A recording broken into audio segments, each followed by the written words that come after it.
medications. And if you look at the Native Americans, they have a lot of kidney diseases happening there. Um, Thanks for inviting me. It's a privilege to come back to KMC and able to give something on what I have been trained for. Um, I hope I can share my screen with you all. Um, 1 minute. Let me see if I can.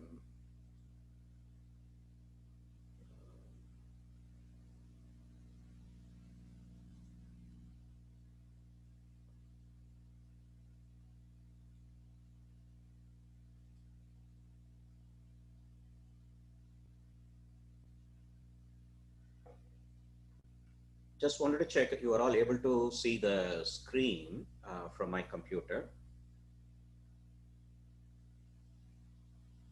Yes, we can. I can. Okay, thank you.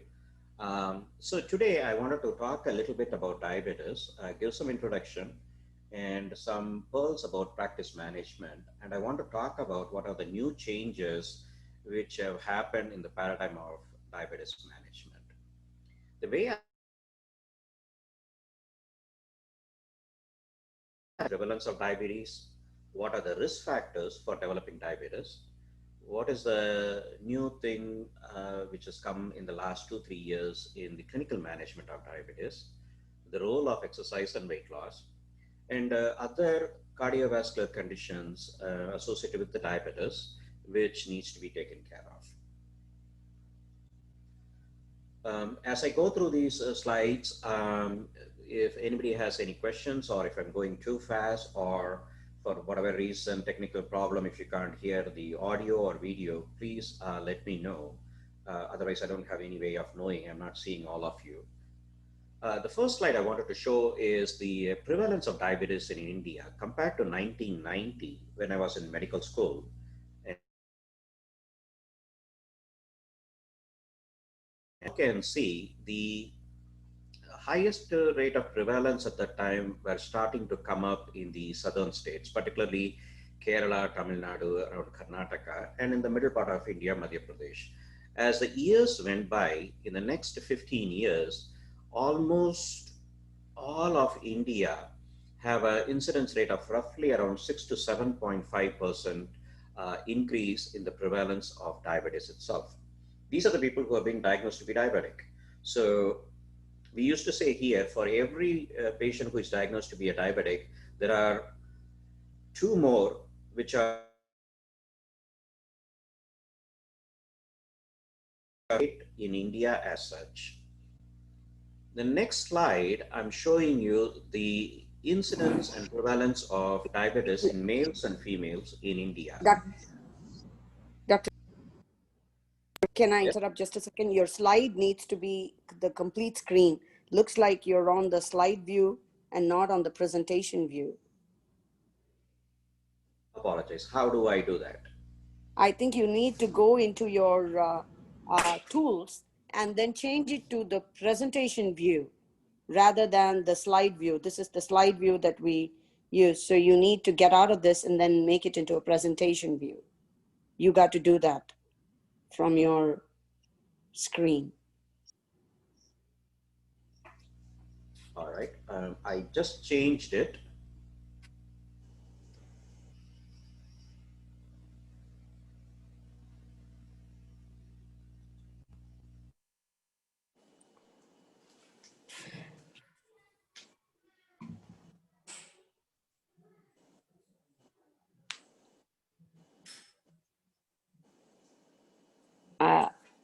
I don't think I'm able to see it. Can you? Is anyone able to see this?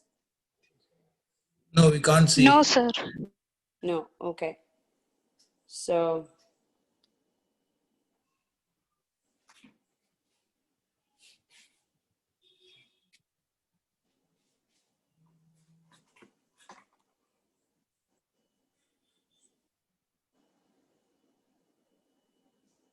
I think you can go back to the old screen. Dr. Venkat, are you able to hear me? Hello?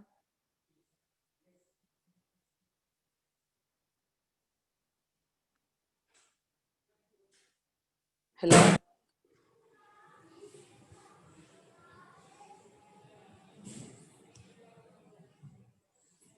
I think he started. Yeah, Okay. now we can see the screening. And we This can is see the okay. second slide and third slide, fourth slide on the side.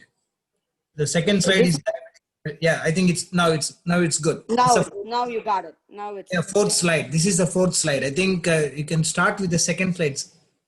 yes. Yes. Yeah, that's fine. I think, yeah, second one. Yeah, perfect. Yes. Now you got it. Perfect. Perfect. All right. Are you all able to hear me now? Yes. Yes. All right. Okay. Apologize. These are all new tech, getting used to it. Thank Um, you. Restarting again. I decided to put my talk in this particular way to show first the prevalence of diabetes in India, in US, all over the world. What are the risk factors for diabetes, pre-diabetes and obesity? Clinical management, want to talk about what is new, which has happened in the last few years, which is really very important. The role of exercise and weight loss, and then management of lipids, hypertension, and renal disease with diabetes mellitus. So, um, this is a slide which is showing the prevalence of diabetes. The top slide is in the year 1990 when I was in medical school. The bottom one is at 2016, roughly 16 years apart. So you can see the prevalence was much higher in the lower portion of India, the southern states, Kerala, Karnataka, and Tamil Nadu. They were closer to anywhere between 7 to 10% at the time. But within 15 years, you can see the progression of the prevalence of diabetes. You can argue about it whether they were testing more people or not, but actually it's spreading. It's the same situation in US and all over the world. Now, the incidence of prevalence of diabetes actually is anywhere between 7 to 10% in most of the states in India. And this is a slide where I want to share the prevalence of diabetes in males and females in India. If you all look here on the red and blue lines, the blue lines is the one which was the prevalence in 1990. So at that time, most of the higher incidence of diabetes, the higher prevalence of diabetes happened after the age of 50. But now when you see the red line tracing over there on the graph, it is shifted higher and it's more to the left. That means there is a higher prevalence, as well as the prevalence of diabetes has moved to the right. That means it is happening in much earlier years of life. So if you are looking at 30 to 35 years of age, males and females, there is a 3 to 6% prevalence of diabetes. This is to roughly give an idea what is going on in US. So in US, 1/3 of the US population has what is called prediabetes. I'm going to give the definition of the prediabetes. And almost 1/4, 1 in 10 of the US population, they have actually diagnosed diabetes. And another 7 to 10% of the people, they are not diagnosed. They are walking around among us, but they are diabetic, but they have not been diagnosed yet. That means they don't know the diagnosis, they are not being treated, and they are going to end up with more complications. This is the prevalence of diabetes and the projected increase in the incidence of diabetes in the next few years. If you look at this slide, I had highlighted the portions where the incidence is going to be much, much higher. It's going to go up in the Middle East, which is going to have the highest increase. 96% increase is projected by 2045. Next comes Southeast Asia. So India comes part of it. And the Western Pacific, which is basically Australia, Japan, China, these portions, they have a higher increase. It looks like the incidence and prevalence of diabetes in North, South, and Central America, they are coming down. But the highest one is going to happen in Africa. They have the lowest prevalence at this time, but you can see they are projecting 143% increase in the next 20 to 25 years. So we are all talking about Corona at this time, but we are missing what is going on right in front of our eyes in the last 10 to 15 years all over the world. Diabetes is spreading like a pandemic at this time. So coming to the types of diabetes, you can broadly divide them into many categories you want, but the main common categories are type 1. It's essentially an autoimmune disease due to the production of antibodies against the islet cells of Langerhans, and there is lack of insulin. So basically, you are deficient in insulin, and also it has other autoimmune diseases in about 25% of the population who has type 1. Thyroid and celiac disease are more common in those things. The one diabetes which is spreading all over the world like a pandemic is the type 2, which is mostly associated with obesity. This is due to insulin resistance. This is not due to lack of insulin. Actually, these patients have higher amounts of insulin being secreted by the pancreas, but still their organs are not responding to the insulin and the glucose levels are much higher.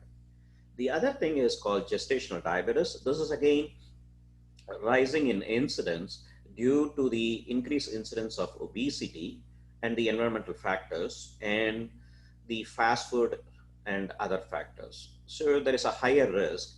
If a patient has GDM, there is a 25% increase chance of her becoming a diabetic in the next 3 to 4 years.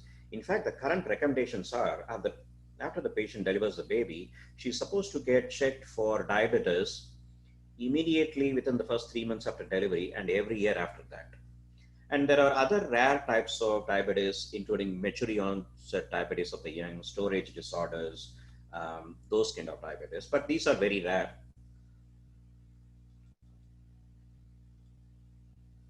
So just want to give a very, very simplistic view of what happens. When you have hyperglycemia, it promotes insulin release from the islets of the pancreas, and it stimulates glucose uptake from the blood into the tissue cells. The tissues either use them through the Krebs cycle to make energy, or they can store it in the form of glycogen, which is in the liver, kidneys, and muscle tissues. When you are running low on glucose, the reverse process happens. The glycogen is broken up into glucose, and it's released into the bloodstream.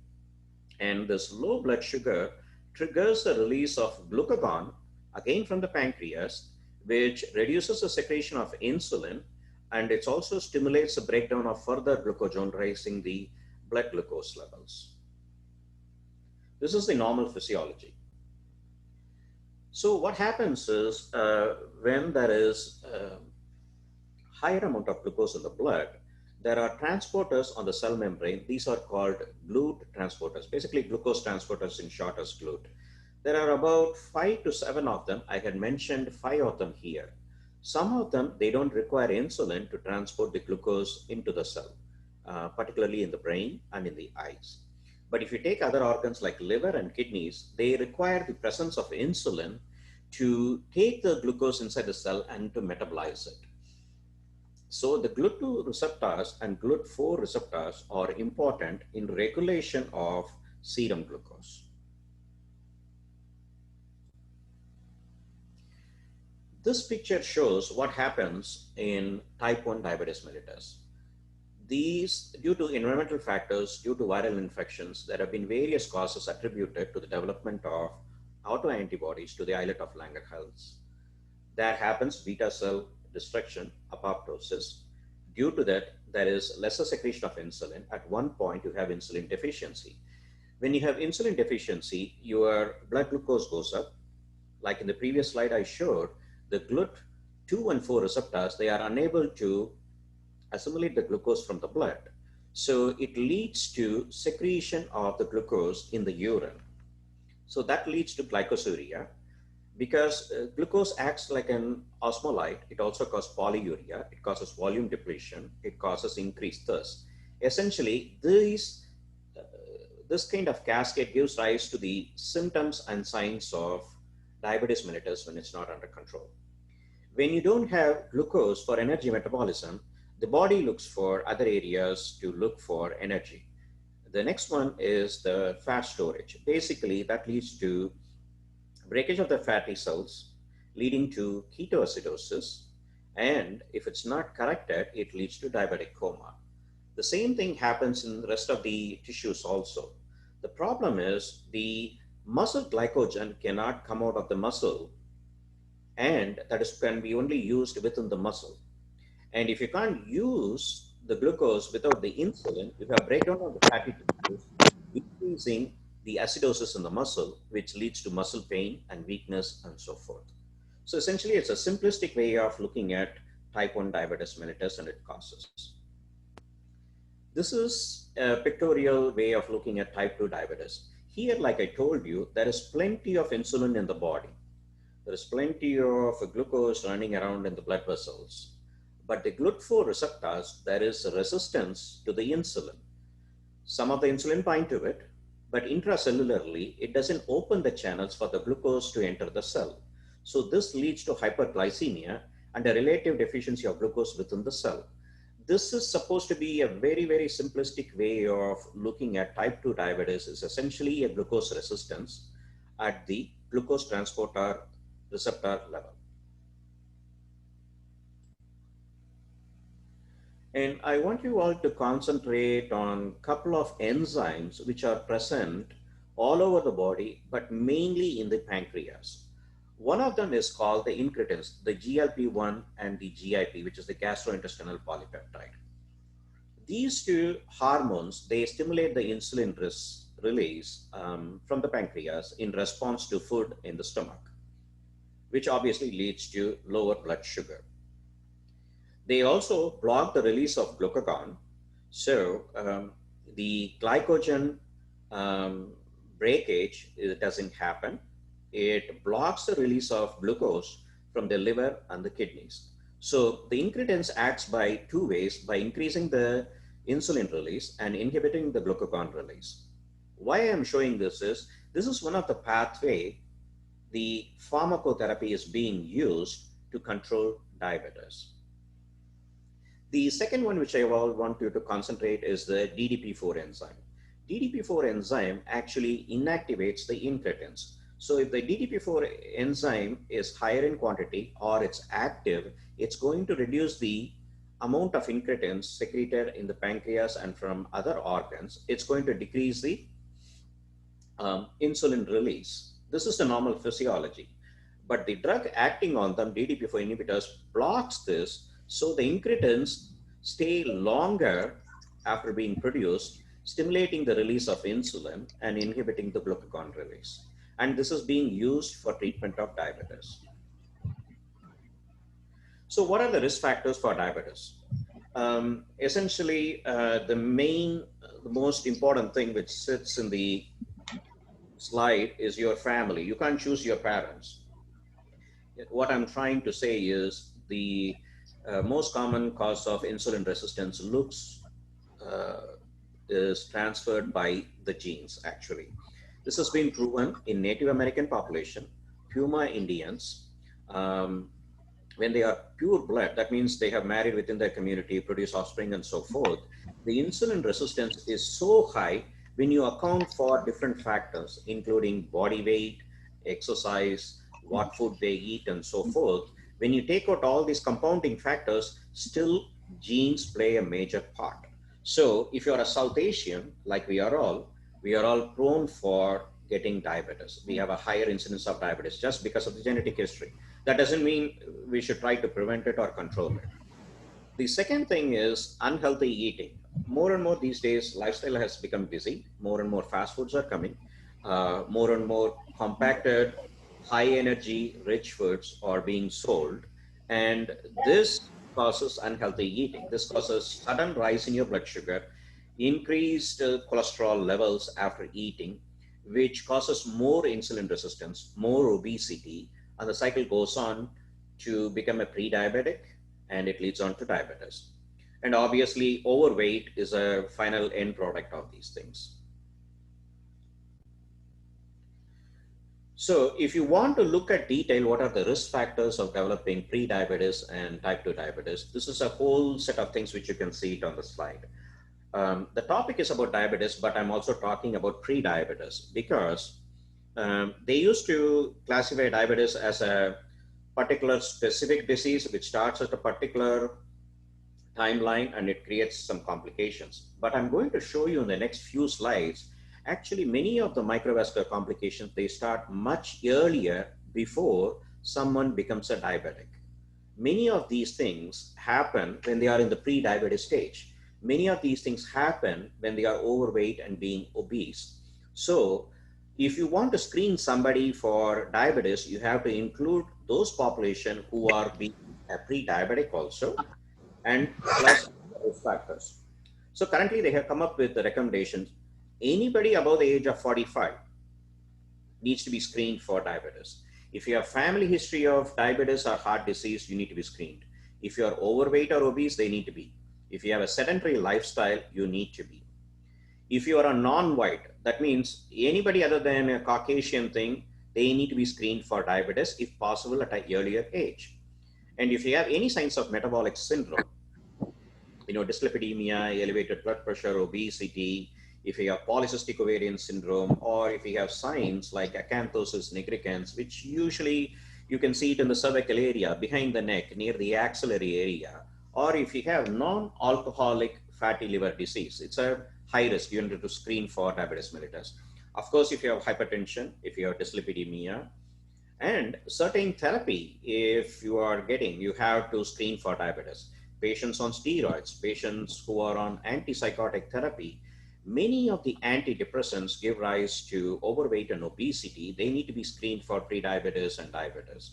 Of course, obstructive sleep apnea. And believe it or not, your work also makes a bigger role. So if you're working a lot of night shifts, there is a higher incidence of obesity, higher incidence of insulin resistance leading to prediabetes and obesity. So doctors, watch for this. This is from the ADA recent publication about who should be screened for diabetes or prediabetes. These are all totally asymptomatic individuals, adults, who need to be screened. This is essentially a compilation or a concise way of putting what I showed in the previous slide. So if you are going to a community, if you are in a temple, if you're a church and so forth, how do you screen people for diabetes? ADA has come up with a nice, quick questionnaire. It is based on your age. It is based on your sex, whether you are a male or a female. If you have gestational diabetes, if you're a female, any family history, if you have high blood pressure or you're sedentary, and what is your weight. So all these 7 categories, and they are given points for each of them. Each one gets 1 to 3 points. Based on that, if you get 5 or above, that person needs to be screened for diabetes mellitus. This is the slide which I have shared with Dr. Maithili. Maybe we can share it to the residents and fellows and whoever needs it, so we can screen more people who are in the community who doesn't know that they have prediabetes or diabetes. Like I told you, 1 out of 3 among us, they are walking around with diabetes unknown to them. This way, at least you can select those people for screening. So what is prediabetes? What is the classical definition? It's based on fasting blood sugar. It varies from 100 to 125, or a 2-hour postprandial. You have to give a 75-gram glucose oral glucose tolerance test, and you check your glucose at 2 hours after that. So anywhere between 140 to 199, or you can use what is called the hemoglobin A1C, 5.7 to 6.4. If they fall into these categories, that particular person is classified to be a pre-diabetic. So when do you call them as diabetic? The same criteria, but anything above that criteria which I told. So in other words, fasting blood sugar above 125, which is 126 and above, and fasting. So you have to be fasting for at least 8 hours to meet this criteria. If you're doing an oral glucose tolerance test, like what the WHO says, it has to be about 200, and this has to be repeated twice. It is not once you check it and they become a diabetic. You have to confirm it by doing it once more. Or if your A1C is above 6.5%, you are classified as a diabetic. So I told you all before that everything starts earlier in the pre-diabetes stage itself. You don't need to be a diabetic to get all these problems. So what problems start earlier before you even become a diabetic? If you look at here, there are two bars. One is non-diabetic, which includes pre-diabetes stage in there, and the diabetic patients here.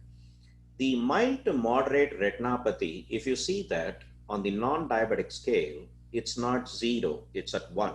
That means there is already a retinopathy going on even before one becomes a diabetic. There are microaneurysms which are happening in the eyes in 7% of the patients who have pre-diabetes, compared to 10.8% of the diabetic patients. So this is one of the reasons why we need to focus more and more on the pre-diabetes population. And the second one, which is happening much earlier in the pre-diabetes stage, is the chronic kidney disease. So if you don't have any diabetes, you have roughly 2% of the population has some kind of kidney problem. It could be related to hypertension, it could be related to nephrotic syndrome, nephritis, whatever you choose. If you go into the pre-diabetes stage, if you look at, there is a reduction in GFR. Almost 14% of them, they are in GFR ranging between 30 to 60. So they are not a diabetic. And imagine they are not even being diagnosed as a pre-diabetic. They are walking around with kidney disease going on with reduced GFR in the pre-diabetes stage. Once you become a diabetic, you almost lost 30% of the population having kidney disease. In other words, when you are a type 2 diabetic patient, on day one you are diagnosed, 1/3 of them have some kind of kidney disease happening in them on day one. So we are not waiting for some time down the road in type 2 diabetes to have kidney disease. They have it already.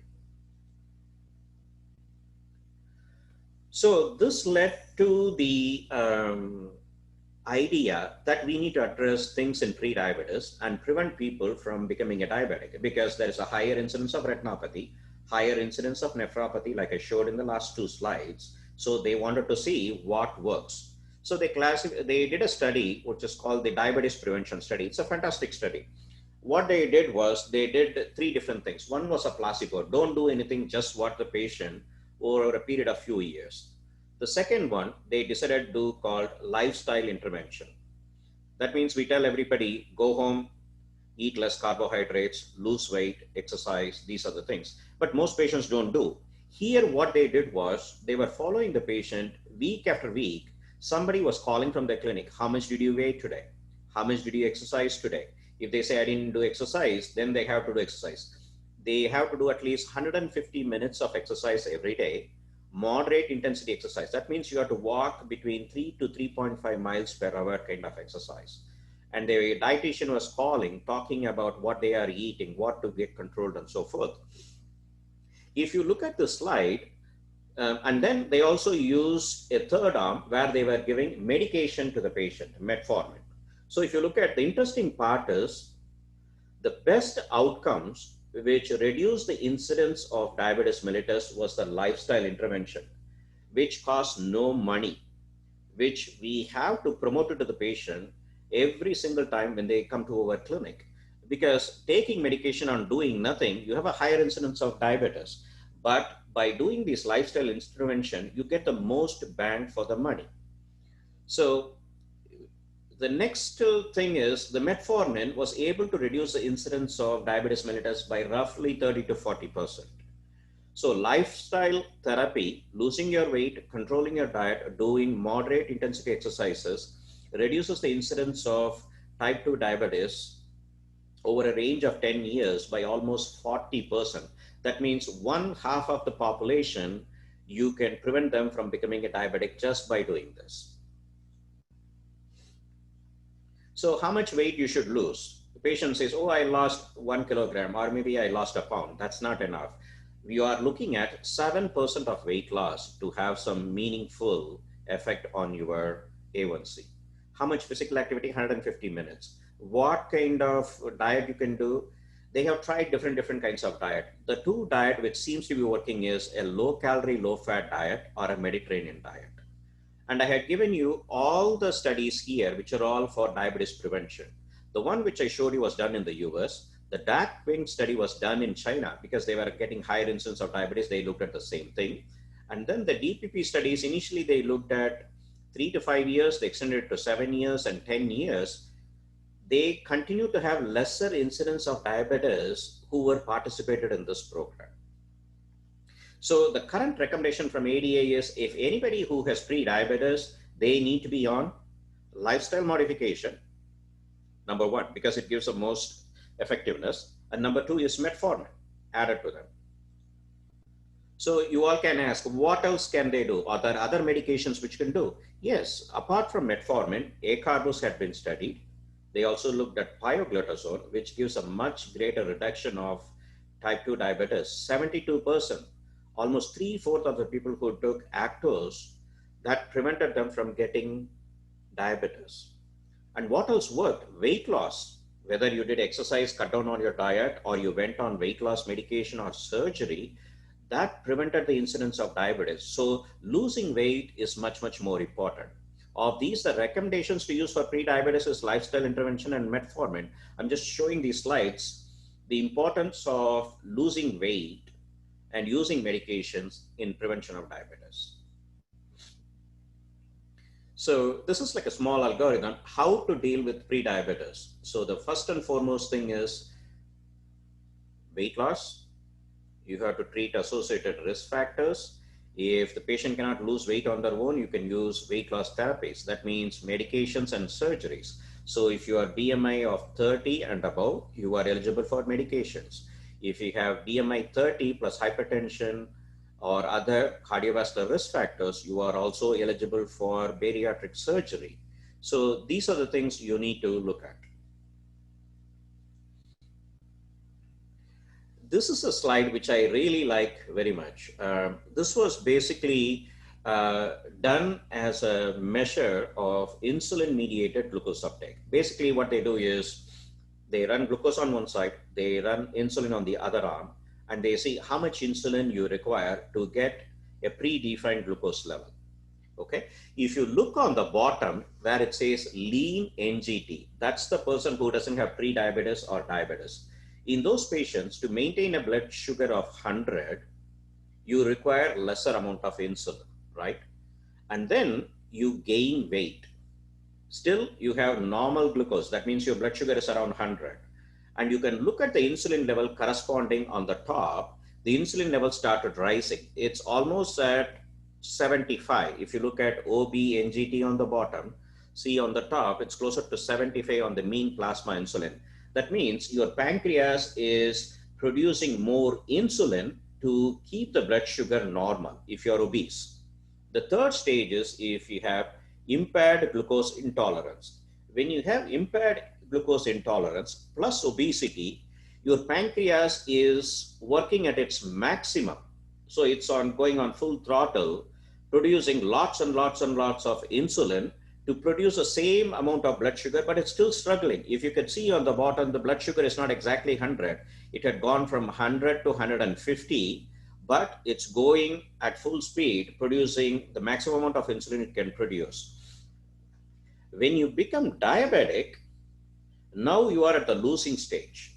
That means your blood sugar is not under control anymore. The blood sugar has already gone to 200, which is basically the definition of diabetes, right? With the glucose intolerance test.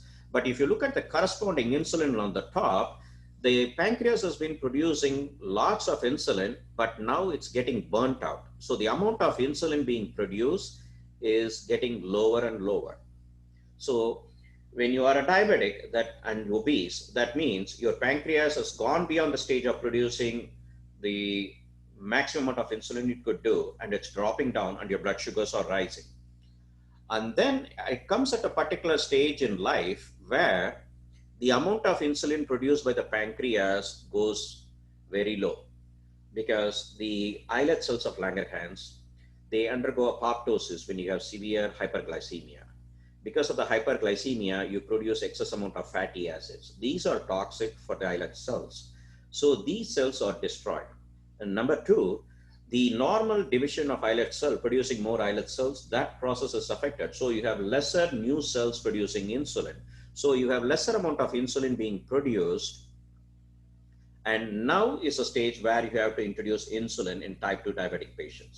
So if you look at it, if you're a lean person, you require less amount of insulin to maintain the same amount of glucose.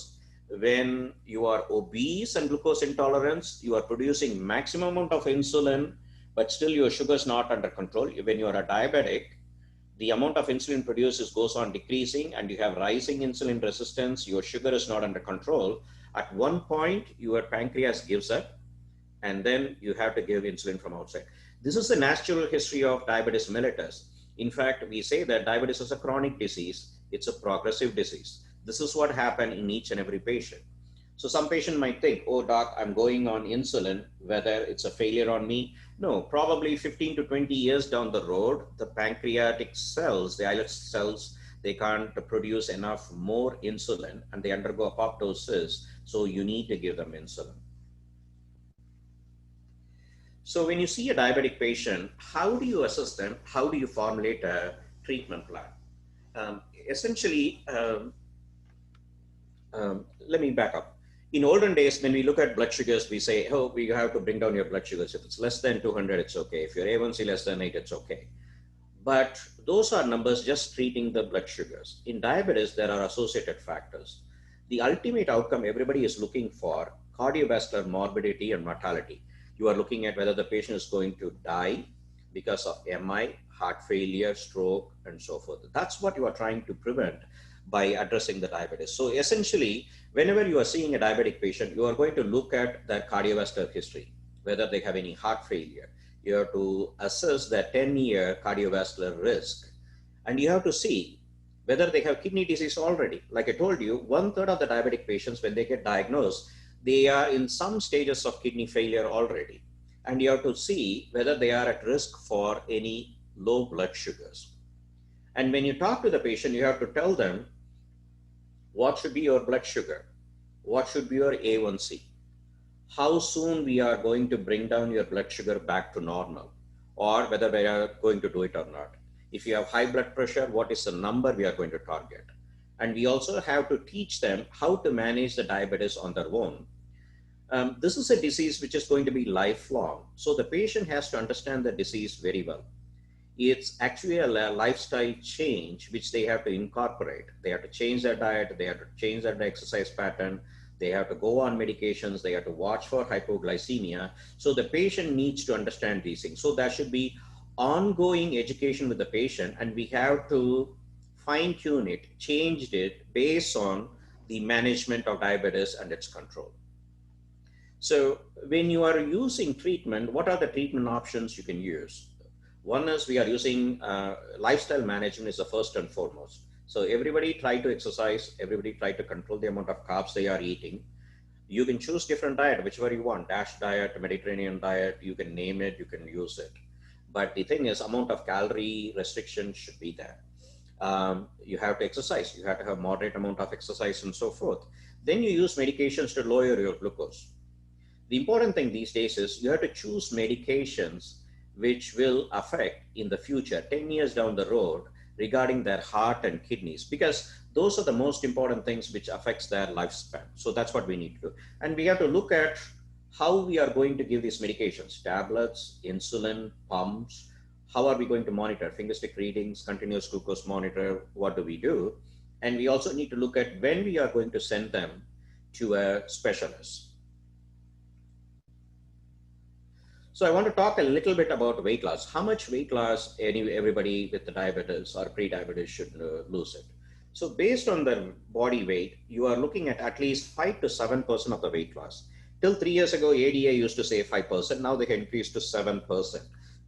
It seems to be the sweet spot where the insulin resistance seems to be changing and there is meaningful changes in their A1C and blood sugar control. How you can achieve it is combination of diet, exercise, and behavioral therapy. The third part is many of us don't do. Some of the patients, they are more prone to take high carb diet, fast foods, and some of them, they replace foods for support. Like if you have anxiety, depression, and so forth, these are called comfort foods, they eat more of these things, which leads to obesity, which leads to insulin resistance and worsening of the hyperglycemic status. So if you want to lose weight, how much energy deficit you need to have? Roughly, if you want to lose 1 pound, you need to have an energy deficit of 500 to 750 kilocalories a day. You can work with a dietary person to achieve this. You can use medications if you want to have quick short-term weight loss. But with the medications, as long as you take the medication, you lose weight in the first 6 months to a year. And in the second year, you maintain the weight. When they stop the medication, they start gaining weight. Why is that? Because they haven't modified their diet or lifestyle and so forth. So we need some kind of thing for long-term maintenance.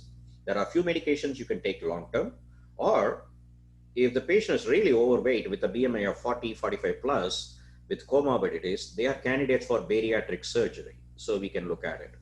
In some centers, patients get admitted for really very low calorie diet. They can go in deficit up to like 700 to 800 calories. They eat like 1200 calories a day to lose weight.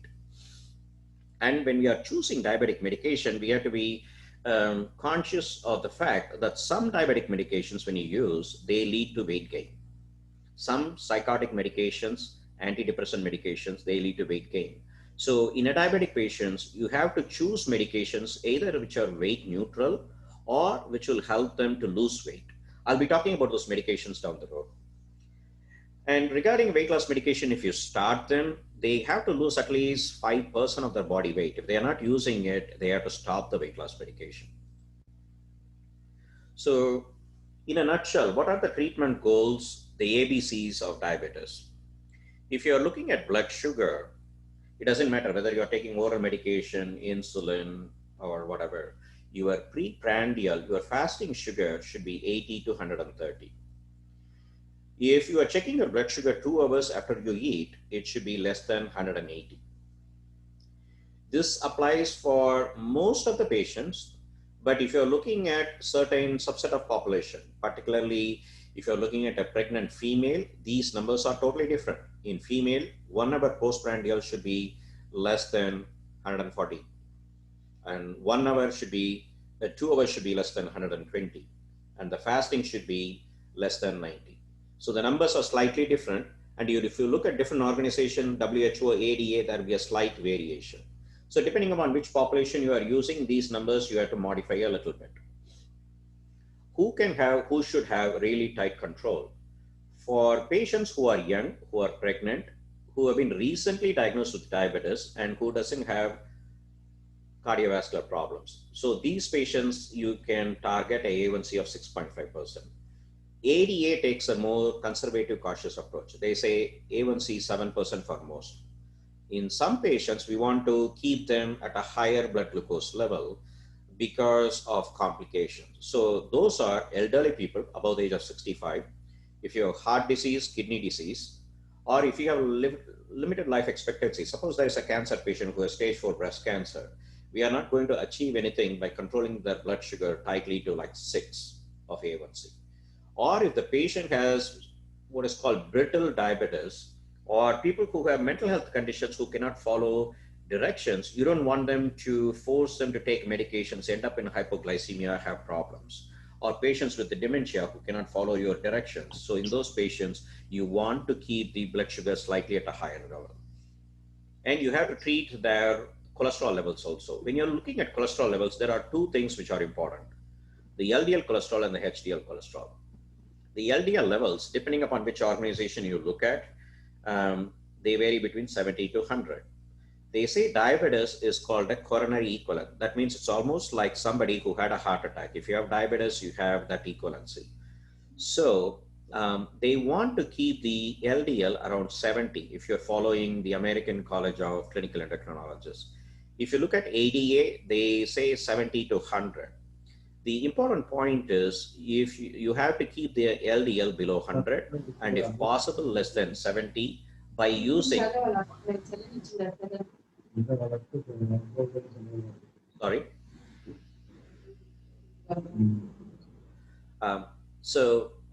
It has to be below 70. The HDL cholesterol, which we call it as a good cholesterol, is supposed to be protective for cardiovascular thing.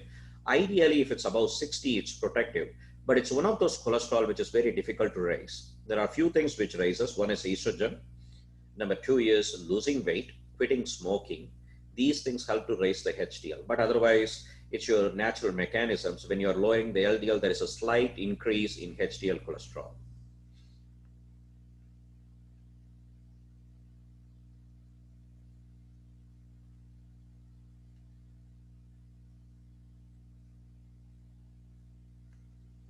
Hello?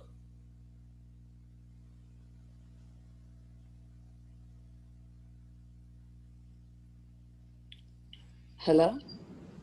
Yes, are you all able to hear me? Yes, there was something on your slide that was Yeah, not so it looks sure. like somebody is writing or something. I'm not sure where is it coming from. Yeah, it's highlighting there. Oh.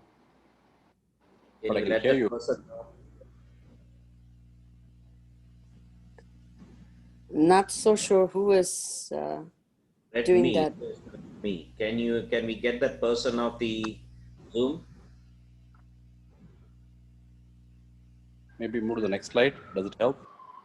Yeah, can you move to the next slide maybe and see if it helps? I don't know if it's a screen thing, it's a kid or. No, I'm not so sure. So if you can just forward it and So see you if can the, just go and clear the annotations, so it will go away. Oh, that's what's happening. Yeah, Yeah. you can go to your on the mail that options and you can clear the things. display the settings. No, this is with the PPT, sir. From the Zoom screen, sir. I think it's on the right, I think. View options, you can go up and you can clear off the screen, sir. It will go away. Otherwise, it will appear on every slide, sir, you present. Oh. Now, why does it appear to begin with? Ma'am, somebody is just there. They might be making notes. They didn't know that it's seen by everybody. It's a mistake. Nobody knows it actually.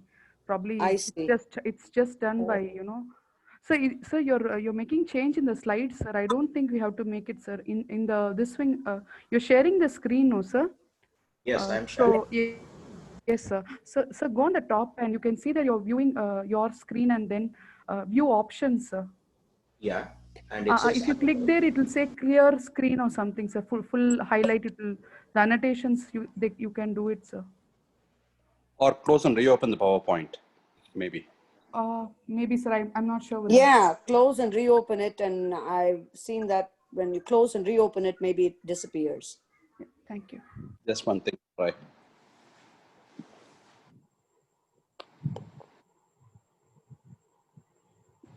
all right, found it. Is it better Great. now? Sir, can you just put on the slideshow, sir? Because the slides, you know, sir, it's not completely visible for us, sir. So if you can just put it So on no, the slideshow for us, I think we are able to see 2 slides, no, sir. There's some things. Okay. Yeah, I I think think you it's should be the slideshow mode. This is, yeah, right now. Got it. Got it. I think this is perfect. Thank you, sir. Thank you. let's mute.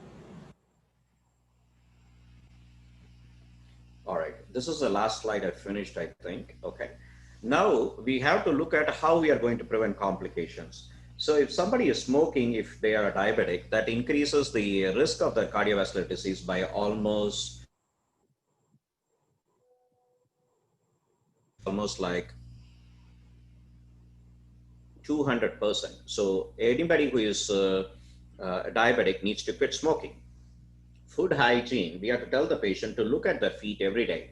So the way I tell my patients is when you take a shower, when you are taking a bath, when you are dabbing with your towel, you are supposed to look at your feet every day, looking for calluses, broken toenails, any skin infections, particularly between the toes. Many of them, they don't look at the toes, and many of them don't look at the bottom. To look at it, let them know. And whenever they visit the clinician's office, the physician has to do a foot exam. So I tell my trainees, if they are not doing a foot exam, they are not doing a complete physical exam. So everybody who comes into the clinic has to take off their shoes or whatever footwear they are wearing, so it's visible for the physician to look at it. Because of the incidence of retinopathy, it happens even in the pre-diabetic stage. Every diabetic on diagnosis need to have an eye exam. And if it's normal, every year they need to get an eye. nephropathy is happening in 1/3 of the patients when they are diagnosed to be a diabetic. So you need to have a urinary protein. The way we do it is we do the ratio for the protein to creatinine ratio. If it's less than 30, it's pretty good. If it's more than 30, then we need to address it. And they need to have at least cholesterol check at least once a year. If abnormal, based on treatment, it could be anywhere between 3 months to 6 months. And all these people, they need to have dental evaluation because there is a higher incidence of dental problems, and dental problems are associated with heart problems. In fact, in some places, they quote it as a marker for underlying heart disease. So they need to have a dental evaluation. The most important thing here is, which we forget, everybody needs to be immunized. So pneumo vaccine, particularly above the age of 65, tetanus should be given every 10 years. It's a very, very easily preventable disease. In Oklahoma, I recently saw a patient who came with tetanus. In this day and age, the tetanus resides as spores in the ground and farmers can easily get it. So you need to get these immunizations for them. And of course, flu. Many people don't like the flu vaccination. Some feel they don't get much effect of it. It's effective in 63% of the population. It's based on the previous year's strains. So at least you are helping 2/3 of the diabetics to prevent a pneumonia infection. And of course, there should be ongoing weight management. So lifestyle changes, medications, bariatric surgery, repeated visits with a dietitian. In fact, in my center, I want all my patients to meet with a dietitian every year. I know they have met with them the previous year. They got their things and so forth. Why I do it is it gives them a reinforcement for them to follow the dietary instructions. It also gives them to listen from a third person point of view on what they are doing with their diet. It also gives them encouragement that if they are eating the right amount of food, the sugar is under control, they are losing weight, it serves as an incentive for them to continue the same. So it's worthwhile to allow them to meet with a licensed, properly trained dietitian at least once a year. Coming to exercise. Exercise is an important portion of diabetes to prevent cardiovascular complications. Before you start anybody who is a diabetic above the age of 50 to make them do exercise, they need to check with their doctor. Don't just tell your relatives and friends, go start exercising. Some patients, they have underlying coronary artery disease, which needs to be evaluated, treated, addressed, managed before they can go on intensive exercise therapy. How much exercise you need to do? You need to do a minimum of 30 to 45 minutes of moderate intense physical activity. The way I do it, look at it is, I tell them that when you're walking briskly and you're trying to talk with somebody next to you, you should feel short of breath. That is the level which we call it as moderate intensive physical activity. If you can swim, it's good. If you can bicycle, it's good. Or if you want to know how fast you have to go, 3 to 3.5 miles per hour. If you give these numbers, the patient roughly has an idea what to do. For some patients, just walking from the back door to the front door could be an exercise, but that's not enough in terms of managing diabetes. You can tell them they can do 10,000 steps to burn 300 calories. So it's like a goal. You start them with 3,000 steps, 6,000 steps, 10,000 steps, or you can do 2 miles a day. Give them a number for them to progress in their exercise. And of course, if you are dealing with elderly patients, you need to do strength training exercises using hand weights, elastic bands, weight machines, those kind of things, because you lose muscle strength and muscle bulk as you get older. This starts from the age of 30. You don't need to wait till age 60 to lose your muscle strength and bulk. So you have to incorporate the strength training exercises as part of this. When you do exercise, you have to be a little cautious because it can raise your muscle sensitivity to the insulin or the medications. You are prone for hypoglycemia. And if you have neuropathy, you can hurt yourself. If you have retinopathy, particularly very severe background retinopathy, aneurysm, and so forth, the raised intraocular tension when you exercise can lead to further bleeding. So that needs to be addressed. And of course, uncontrolled hypertension is not a good thing. And these days, everybody has a smartphone. Everybody has, WhatsApp, Facebook, and so forth. There are very good apps which can teach you, remind you when to do exercise, how far you have to do exercise. They also give you a feedback. Hey, you have 300 steps behind today, or you have gone beyond your goal for today, or you have made so much for a week.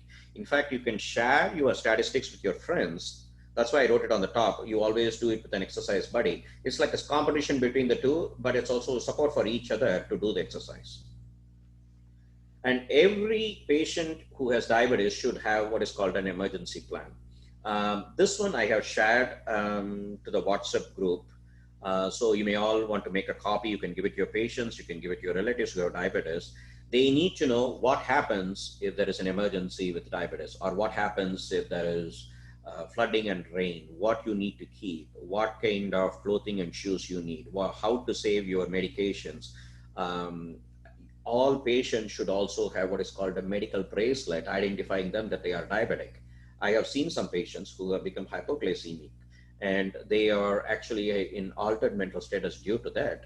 And they were thought that they were drunk because they couldn't walk properly, or they were talking not good, or they were not responding very well. Most people thought they were either drug addicts or alcohol addicts, but actually these guys were low in blood sugar. So having a bracelet helps identify patients with the diabetes, and it also helps the EMS or the emergency health workers to intervene. So these are the main pillars of management on treatment of diabetes mellitus. Now I'm going to talk about how much we have to control and what it means. Essentially, if you're looking at hemoglobin A1C, the higher the A1C, the higher the incidence of cardiovascular problems, the higher the morbidity and mortality. So for each 1% decrease in A1C, you are dropping the risk of cardiovascular problems and mortality by 66%. It doesn't matter whether you are doing by standard therapy, whether you are doing intensive therapy.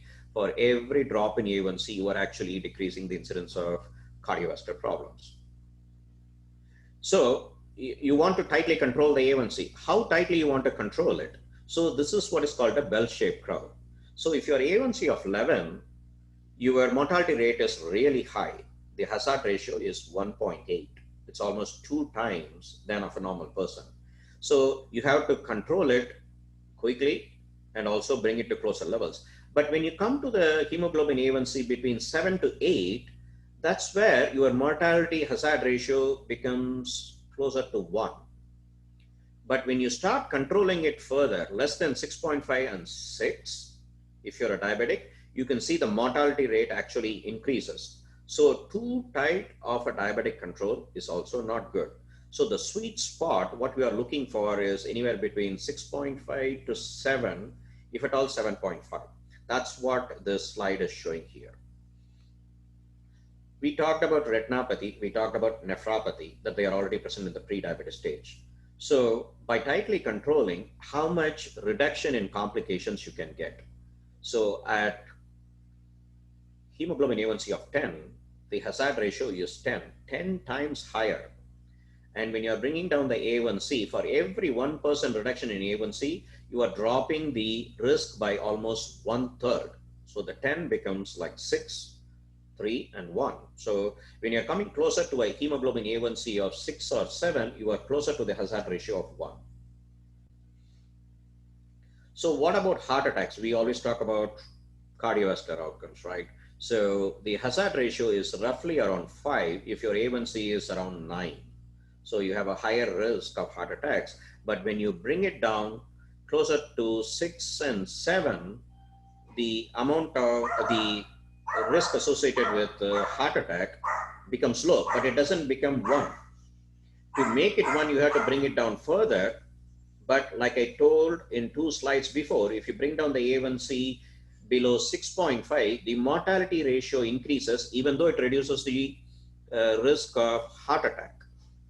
So the sweet spot to prevent microvascular problems, including kidney problems, eye problems, and heart attacks and so forth, roughly lies around 7 to 7.5. So this is to give an idea of what are the major trials showing in terms of macrovascular disease. So they are looking at not only heart, now they are looking at stroke or all-cause mortality. That could be from stroke, heart attack, infection, and so forth. Or they can look at non-fatal MI. What happens when you tightly control the blood sugars? All of them, they move to the left side.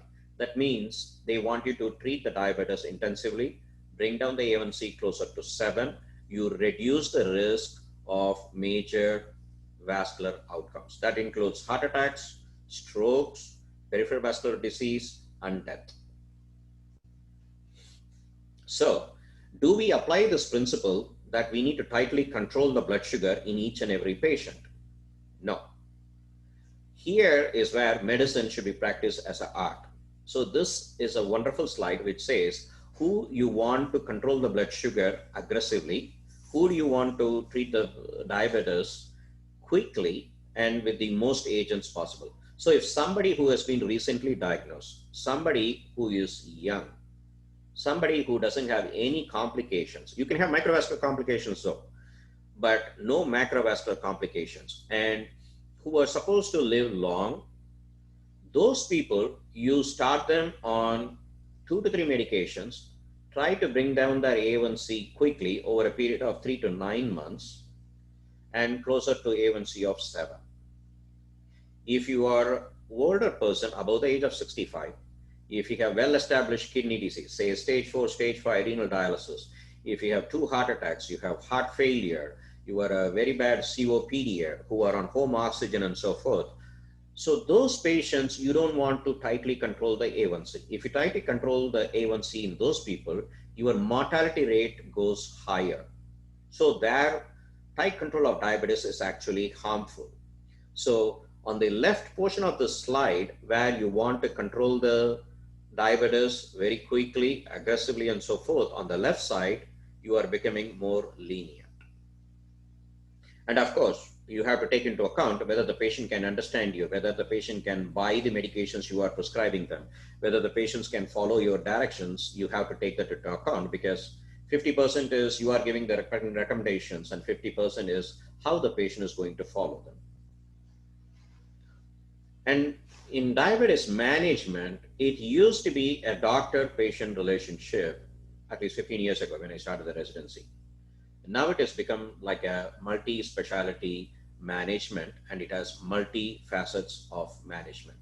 So essentially, you have to look at what the patient has, weight, what comorbidities they have, where is their A1C standing, how much weight they are in, whether they have associated conditions like depression, whether they have insurance, socioeconomic impacts, what happens. You have to take this account when you are deciding on the treatment plan. And you have to decide also how much tightly you want to control, how quickly you want to control, how do you want to manage the existing complications, when do you want to refer them to specialists for management and so forth. And then you have to convey this to the patient and get an agreement, how much they can follow and so forth. They may not be able to do everything on day one, but you can have a timeline. In the first 3 months, this is what we are going to achieve. In the 6 months, you are going to achieve this. And in 1 year, we are going to achieve this. So weight goals could be over a period of a year. Glycemic goals like A1Cs, cholesterol could be over a period of 3 to 6 months. So this is how you have to approach these patients. And this is a busy slide. This is the entire armament of diabetic medications you have for you to treat the patient. Some of them are very old, like a metformin, sulfonylureas, and so forth. Some of them are new, like the SGLT2 inhibitors, DDP4 inhibitors, and so forth. And insulin had been here for a long time. It was almost 100 years ago. Banting discovered this insulin out of animals, and they were able to treat type 1 diabetes, and it's one of the mainstay in the management of diabetes. Like I told, the things which are in red, it gives you an idea which should not be used as first line, but it has to be used as second line. Like till 10 years ago, everybody who has diabetes went on metformin, went on sulfonylureas, glipizide, glyburide, glamiclanide, and whatever is available. And then subsequent medications. If it didn't work, fourth, they went on insulin. Right now, the paradigm has changed. Everybody should be on lifestyle modification. First medication you introduce in type 2 diabetes is metformin. Of course, if you're a type 1, you don't have insulin, so you have to start them on insulin. And then the second line of medications has changed in the last few years. I'm going to talk about it in detail. So around 2010, 2011, FDA mandated that every new diabetes drug which is being released, they wanted not to only to know how much control it has over the diabetes, but they also wanted to know the cardiovascular outcomes. So they forced every pharmaceutical company to run trials to show how much it affected the mortality rate, how much it affected the incidence of non-fatal and fatal MIs and strokes. And based on that, they were giving approvals, which was an excellent thing to do. That's what ultimately is needed for the patient to increase their lifespan, to increase the quality of life, and so forth. And you can see the series of trials involving DDP4, GLP-1s, SGLT2s, insulin, and PPAR gamma agonists. So what happened? These cardiovascular outcome trials, they separated drugs which had good cardiovascular outcomes from others who didn't have or who had worse cardiovascular outcomes. So the SGLT2 inhibitors and the GLP-1 agonists, they all have good cardiovascular outcomes. They reduces the non-fatal MI incidence, they reduces the cardiovascular mortality rate. The SGLT2 inhibitors, they work very well in CHF and reduce the mortality. So it's the number one drug preferred by cardiologists these days, almost closer to beta blockers in the United States. And they also reduce the incidence of non-fatal stroke. So these two classes of drugs, they have come to the forefront.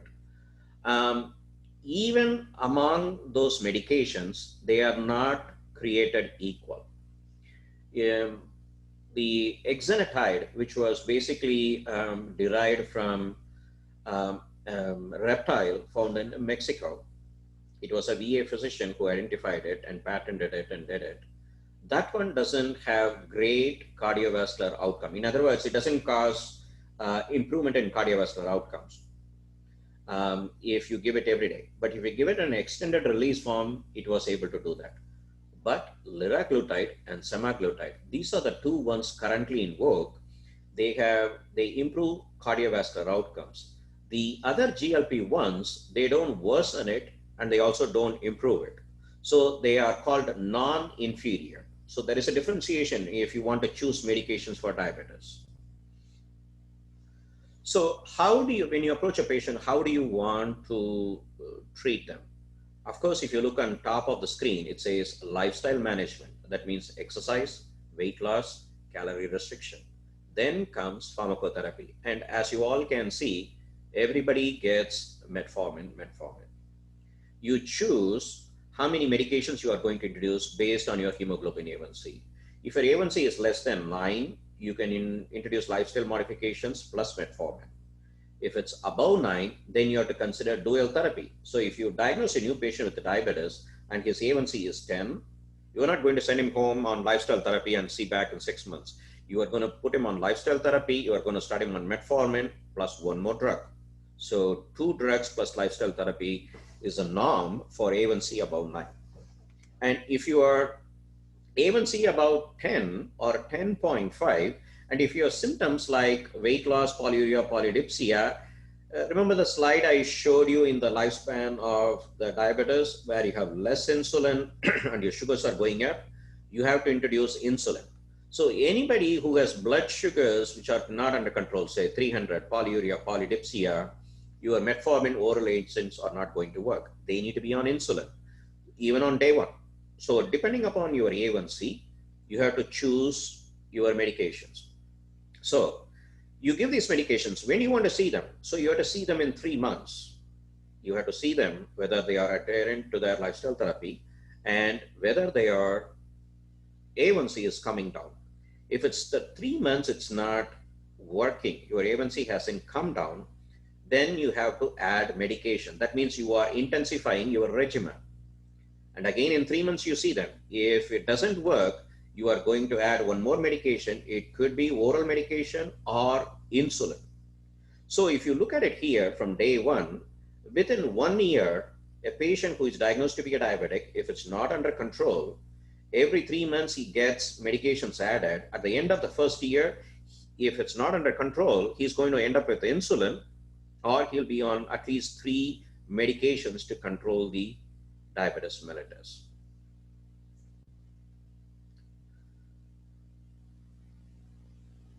All right. This is a slide from the American College of Clinical Endocrinologists. Now they are talking about at what stage to what you want to do. So if you have established coronary artery disease, or if you have established kidney disease, that means CKD stage 3.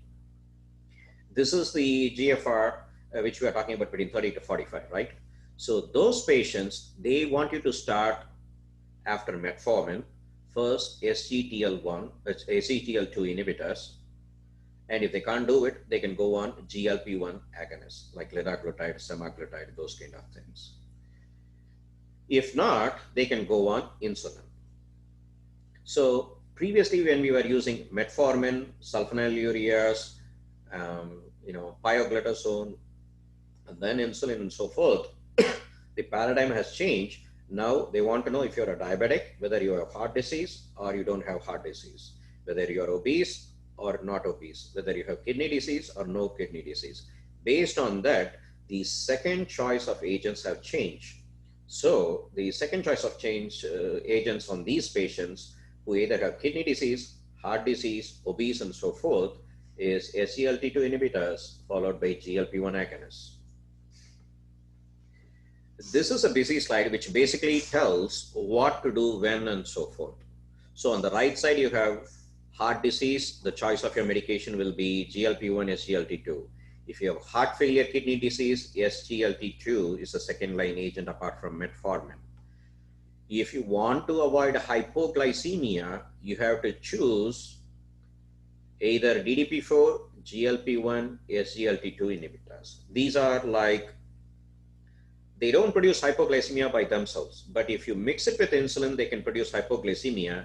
And most thinking is, they all think is the low blood sugar is from the insulin being added rather than these medications alone. If you want the patient to have better control of diabetes, and if they have to lose weight, GLP-1 agonists or SGLT2 inhibitors. Unfortunately, not everybody can afford, not everybody can pay for these medications. So what do? Is we go back to the old therapy. Apart from metformin, then we use sulfonylureas or thiazolidines, basically pioglitazone, rosiglitazone, and so forth. If that doesn't work, insulin is the cheapest option. Why we are going that way? Because whatever medications you still use, as long as you bring your A1C down from 10, 9, or 8 to closer to 7, the incidence of microvascular complications like retinopathy or nephropathy, or macrovascular complications like stroke or heart attack, heart failure, still goes down a lot. So you can still use these medications, but the paradigm has changed to use the GLP-1 and SGLT2 more compared to the others. If you are combining injectable therapy, what you need to do. Here, remember I told you when you're starting somebody on metformin, you monitor them for 3 months. If it doesn't get better, you add a second therapy and then a third therapy. So if you're using injectables, they prefer GLP-1 agonists compared to insulin. This is the latest change. It's almost in the last 2 to 3 months. So even compared to basal insulin, they want to use the GLP-1 agonist. That's basically what the slide is showing here. And obviously when you start the patient on insulin, they want you to divide it into basal insulin and prandial insulin, which you're going to take with mealtime. Essentially, you can divide them in ratio of 60% of the total dose required with basal insulin and 40% with mealtime insulin. Say, suppose you were all seeing patients in the hospital, you are managing the inpatient teams on the medical service. So what are you looking for? Anybody who comes into the hospital and you check your blood sugar and it's above 140, they want you to check an A1C because they want to screen for diabetes and pre-diabetes if in the hospital if they don't know yet. And if you want to treat them, if they are diabetic, they want you to stop oral medications. Oral medications has no role in inpatient management of diabetes mellitus. They want to use insulin because it's easy, it's short acting, you can quickly titrate it, and you can achieve target glucose levels by giving insulin compared to oral medication. Second thing is, when the patients are admitted in the hospital, They could be fasting for different procedures, or they could be in a different mental status. They can't eat by mouth.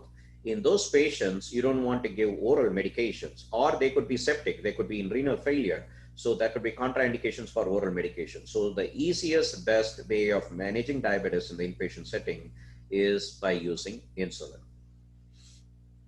Of course, you have to use basal insulin to cover the basic needs of the patient when he is fasting, and also prandial insulin, which is short-acting insulin, which you use it for coverage during mealtime. There are two components in prandial insulin, which is one for the carbs in the meals and one for the blood sugar, which is already high. Never use just a sliding scale insulin when the patient is in the hospital.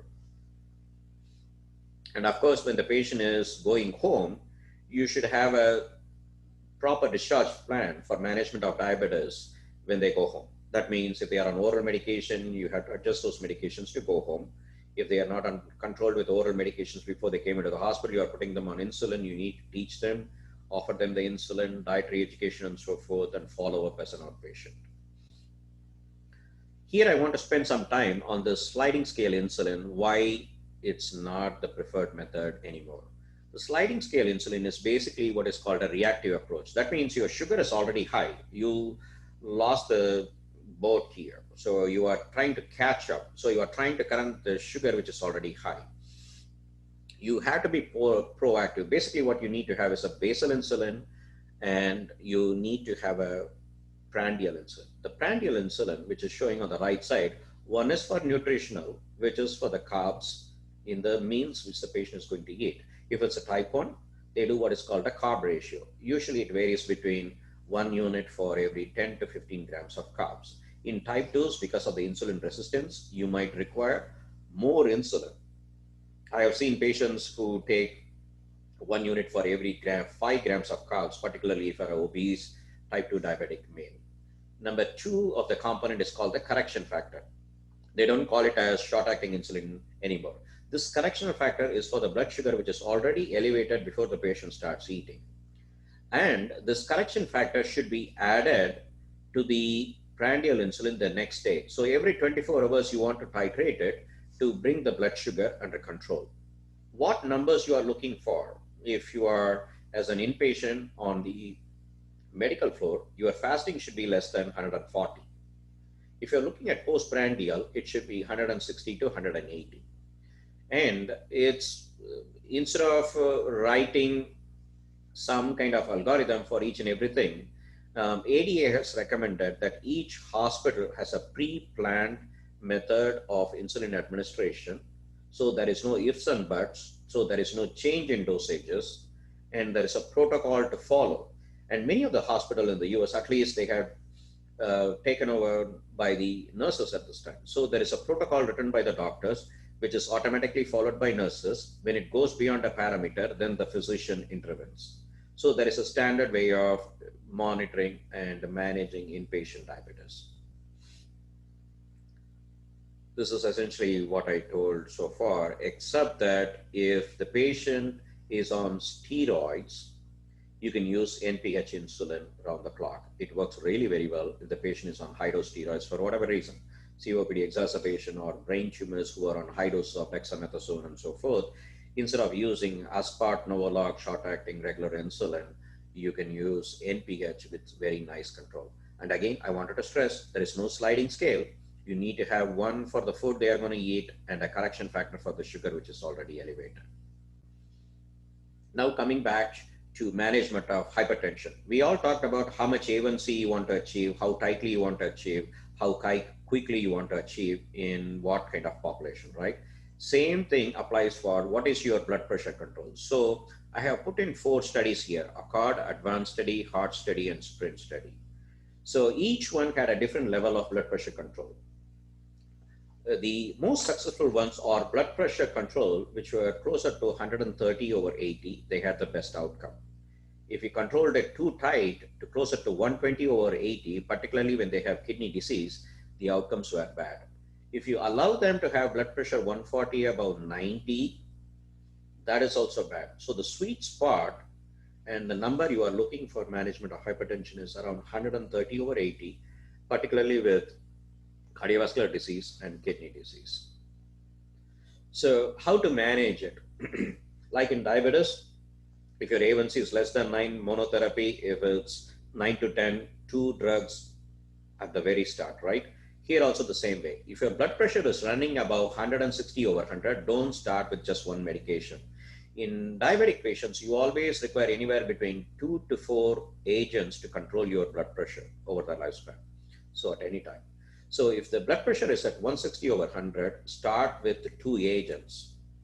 And if they have proteinuria, always use a ACE or a ARB. If the blood pressure is around 140/90, you can use single agent. The point of this flow diagram is it's not a choice of medication.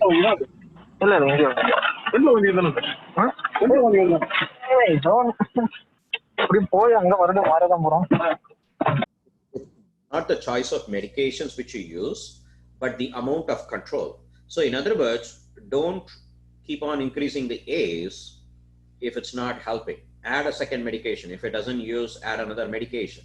It also depends on the comorbid conditions. If you have heart disease, beta blockers is a good choice.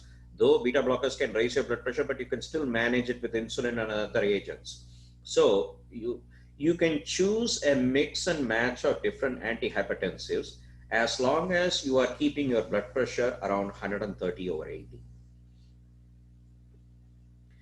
So if you're looking at reducing cardiovascular outcomes, what is the cholesterol level we are looking for? We are not looking at total cholesterol levels anymore. We are looking specifically at LDL-C cholesterol, and we want to know how much we have to reduce it. And we also need to know which medications to use to reduce the cardiovascular incidence.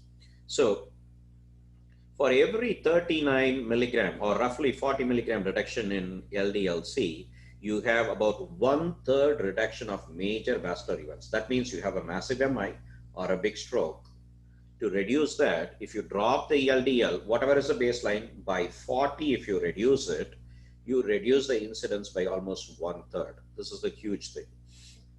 So if you bring the LDL less than 70, there is a further 1/3 decrease. So this is where the ACE came and said, everybody with the diabetes should be on statin, and their goal for LDL should be less than 70.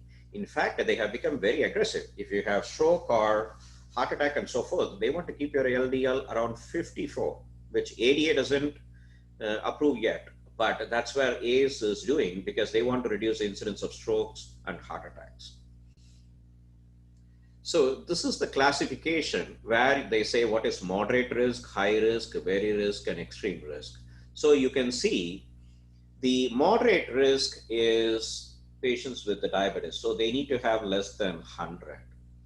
If you have high risk, very high risk, basically you had hospitalization for heart attack, or you had carotid blockage, you have peripheral vascular disease, diabetic ulcers, or if you have claudication, if you're a smoker, or if you have kidney failure, they want to keep your LDL below 70.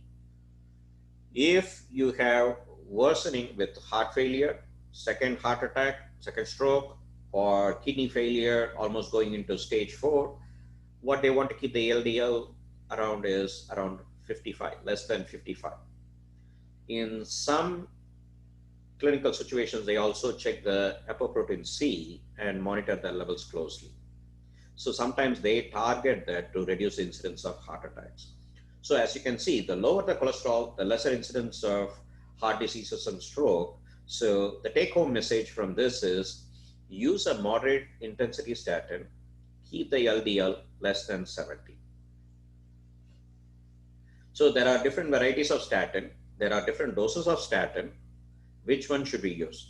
Anybody who is a diabetic should be on moderate intensity statin therapy. That means if you're choosing Lipitor, you have to choose your starting dose not at 5 milligrams. You are choosing anywhere between 10 to 20. For me, in my practice, in my Native American population, everybody gets started at 20 because their LDL is like closer to 200. And if you want to get a 47% reduction, even with 20 milligram, I'm not going to achieve it, right? So I'm going to the highest dosage of the moderate intensive statin therapy here. So you can look at the various dosages listed over there. If you're doing pravastatin, 10 milligrams, 20 milligrams won't cut it. You have to start at 40 milligrams of pravastatin to say it is a moderate intensity of statin therapy. This has to reduce your LDL by 30 to 50%. That's what we are looking for. If you have a recent heart attack, major heart attack, or a major stroke, you want to start the patient on Lipitor or Crestor. You're not looking at simvastatin, you are not looking at pravastatin, and you are looking and aiming for a LDL reduction more than 50%. So you have to choose a dosage, Lipitor 40, not Lipitor 20 on a patient who had an MI. So these are the recommendations. So this is a summary of what you do with the lipid management. Essentially, everybody gets screened from age 40 if you're a diabetic, or even if not a diabetic. If it's normal, every 5 years they have to screen it. If you have high cholesterol, you need to be on medication depending upon your cardiovascular risk or if you're a diabetic. And every dose change within 12 weeks, you have to recheck your fasting lipids. If that doesn't bring it down to the expected level, you have to go up on the dosage, or you have to choose a higher efficacy statin like Lipitor or Crestor. Lifestyle measures, obviously you have to be on a low fat, low cholesterol diet. And if you're less than 40, if you have familial hypercholesterolemia, it doesn't matter what age you are, you need to be on statin. Nowadays, they are even starting patients with familial hypercholesterolemia with high cholesterol even below the age of 20. So you have to use the highest tolerated dose, because even though we are saying LDL less than 70 is good, like I showed in the screen, the best possible outcomes are even below 70. So if you can achieve below 70 and the patient is able to tolerate that dose of statin, use it. It helps them. If a patient is pregnant, stop the statin. There is no role of statin when you are pregnant, and actually it's teratogenic for the child, so you have to stop it. Associated dyslipidemias, if you have elevated triglycerides, I see the most common cause of uncontrolled diabetes. So when you use insulin to control the diabetes, the triglycerides come down nicely. Or if the patient is an alcoholic, then the triglycerides are elevated. He needs to quit drinking alcohol. If it's above 500, then use fibrates. They have used fibrates, niacin, and so forth, trying to get behind the triglycerides to bring it at a reasonable level, but it doesn't seem to affect the cardiovascular outcome. Only statin does. And another agent called Zetia, along with statin, reduces the cardiovascular problems. It doesn't alone do it by itself, but if you can't tolerate statin, you can use Zetia to bring down the LDL. Any reduction in LDL still has some effect of cardiovascular outcome, but it doesn't prevent major heart attack or strokes. So don't choose fibrates or Zetia alone in managing a patient with diabetes and high cholesterol.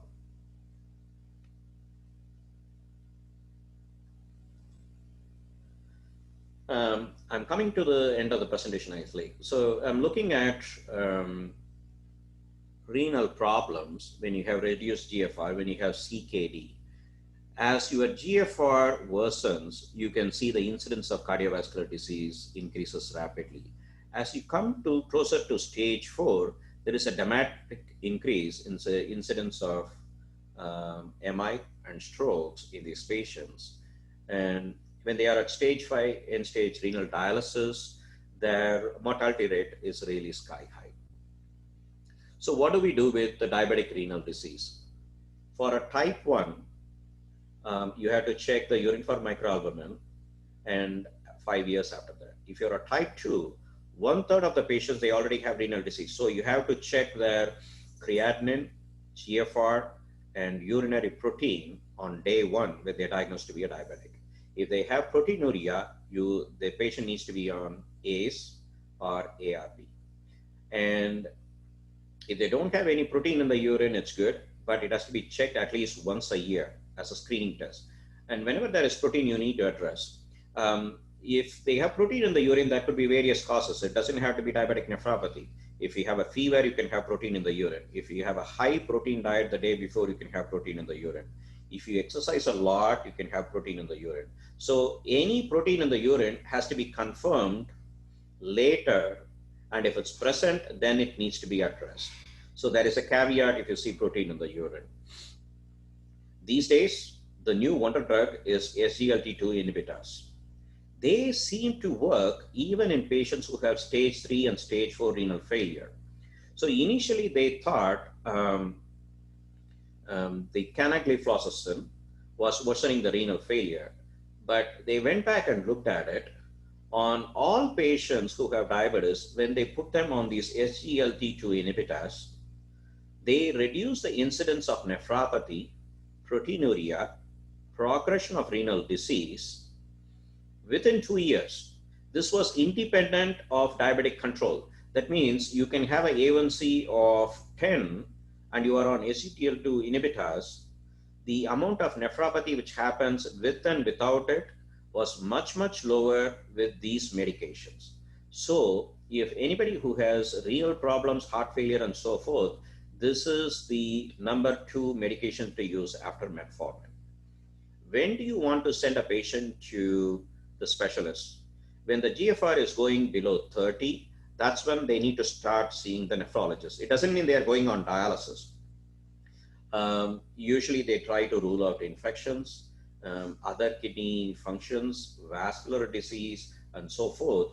And it's better managed by a nephrologist as the disease progresses. So below a GFR of 30, they need to see a nephrologist. And what do you want to do when they are at stage 3 CKD? You may want to look at obviously the kidney functions. You want to look at vitamin D because kidney is a major organ which converts vitamin D 25 hydroxy to 125 hydroxy.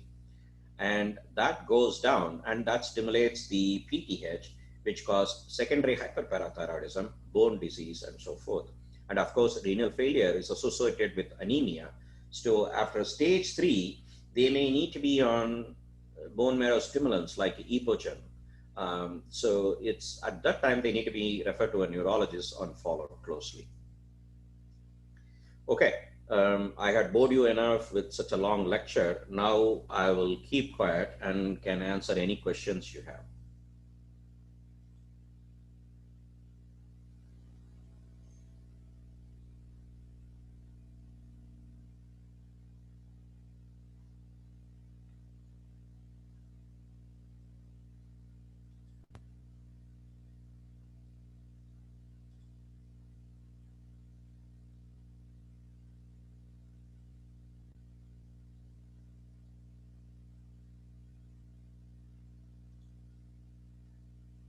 Hello.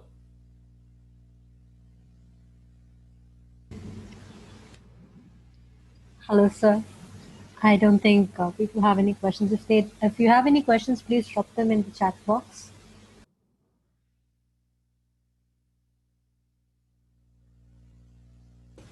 So there's one doubt from one person asking if you could explain sliding insulin again. Yes. Sliding scale insulin is usually administered with short-acting insulin. They used to use regular insulin before. It lasts anywhere between 2 to 4 hours. Nowadays, we use what is called Novolog and other ultra short-acting insulins. These insulin are given before eating for the blood sugars which are already elevated. Say, suppose somebody is going to eat breakfast, their blood sugar is around 210. They used to take 1 to 2 units of regular insulin. So that insulin covers the high sugar which is already present. But when you start eating, the carbohydrates in your diet is going to increase the sugar even further. That one is not being addressed by this correct sliding scale insulin. You are not giving enough insulin for the food they are eating. Number 2 is when you don't cover that, this high blood sugars which is coming from the breakfast, it spills into the lunchtime. And again, what you are doing is you are giving the sliding scale at lunchtime. You are correcting the sugars which are spilling from breakfast, but you are not covering what is going to come during lunchtime.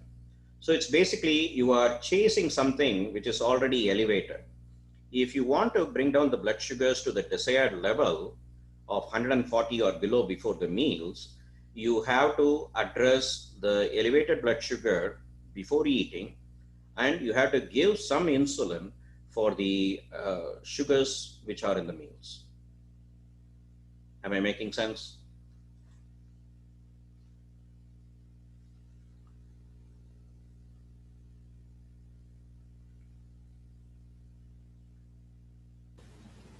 Hello? Yes, sir. Thank you so much. Sir, the people have put in their doubts in the chat box. You can open that up and you can address them. Sure. I am clicking on it, but it's not opening for me. I Okay, so see shall I read them out to you? Please go ahead. One doubt says, good evening, sir. As you told, metformin is the first-line drug in CKD stage 3 and 4, but metformin is contraindicated if GFR is less than 30. So how do you treat that is one of the doubts that's there. Okay. A few caveats on these things. One is metformin is one of the safest drugs. It's been in work for almost 70 years now. That particular group of drug got a bad name from fenformin, which caused severe acidosis, particularly with the liver failure and so forth. I've been practicing for almost closer to 25 years. I have yet to see one case of metformin-induced acidosis in my practice. So theoretically, there is a risk. Theoretically, it can produce lactic acidosis. Theoretically, it can worsen the situation of kidney failure, but I haven't seen it yet.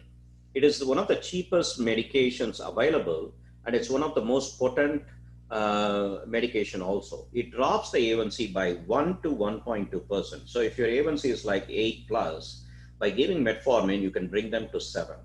Number two, this medication is weight neutral. It's not going to make people gain weight like insulin or pioglitazone and so forth, or sulfonylurea for that matter. Number two, it doesn't produce low blood sugar on its own. So the first and foremost medication for everybody should be metformin, metformin, metformin. I agree. When you have a GFR of 45, they want you to reduce the dosage. Again, with the higher incidence of metabolic acidosis. And with 30, they want you to stop it. When you have a GFR of 30 at that time, usually the A1C is also much higher, between 9 to 11.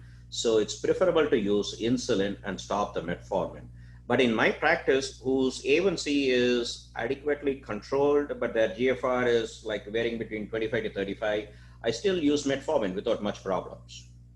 So I'm giving you the way that it's a very, very safe drug, has been used for many years, has proven its efficacy, very effective, and doesn't have the side effects which you don't want to have in diabetes, like weight gain or low blood sugars. So follow the guidelines. You can stop it after 30, but use it at least with the GFR above 30 is the first line drug, because it's one of the cheapest, one of the best medications. Thank you so much, sir. Another one is, can you please explain the insulin therapies used in type 1 diabetes patients? Okay. In type 1 diabetes, like I said, it's the destruction of the islet cells. So when you don't have islet cells, you have decreased production of insulin. It's not the insulin resistance which you see in type 2. So without insulin, you cannot utilize glucose, because the GLUT2, 4, and 2 receptors, they cannot internalize the glucose for use by the different organs. Only brain can use at that time. So they all undergo lipolysis. They produce fatty acids. It increases metabolic acidosis and so forth, which you get it. When you get the insulin, the process is reversed. These receptors now respond to the insulin. The glucose is able to get into the cell and goes through the Krebs cycle.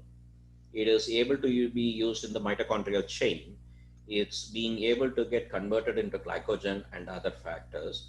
And it also blocks the production of ketoacidosis. It inhibits lipolysis. So insulin is used in type 1 specifically for those reasons. So you need to have basal and prandial insulin. All of us, even on a fasting state, we secrete anywhere between 0.2 to 0.6 units per hour of insulin. When we are eating, the amount of insulin secretion increases. When the food is in the stomach, the GLP-1 enzymes and the GAP enzymes, they are secreted in the pancreas. That stimulates the production of insulin. First is the production of insulin, which is stimulated. And number two is the cell membranes, they open and release the insulin vesicles into the bloodstream. So more insulin is being released into the bloodstream. So that's what is happening. So you in type 1, because of the lack of insulin, even at a basal state, your blood sugars are running high, but it's not being utilized. So you need the basal insulin. It could be given in the form of good old NPH insulin. It could be given in the form of new genetically made insulins like Largine, Levemir, Tresiba, and so forth. Some of the insulin which we use, like Degludec, which can last for almost 3 days. So these are all long-acting insulin. So they cover your basal rate, which happens during the fasting state. And then comes the short-acting insulin. The insulin which we used in the past is regular insulin, which we use it more common. It's very cheap. It lasts for 6 to 8 hours when you take it. When you have renal dysfunction, it lasts a little bit more, acts like NPH. You have ultra short-acting insulin, which works for 2 hours. So the normal mechanism in the body is when you eat, the GLP-1 secretes, insulin is secreted from it. It mimics that pattern by giving this prandial short-acting insulin. So these insulin get into the bloodstream within 15 minutes, acts for 2 hours, and they are gone after that. So that's what the prandial insulin covers that in type 1. And like I said, the sliding scale insulin, these days we call it as correction factor. If your blood sugar is already elevated before meals, you cover that. So without insulin, you go into ketoacidosis due to lipolysis within 6 hours. So your type 1 diabetic cannot live without insulin. So without insulin, they go into ketoacidosis within 6 hours. They go into full-blown DKA within 18 hours. So that is the importance of insulin in type 1 diabetes mellitus.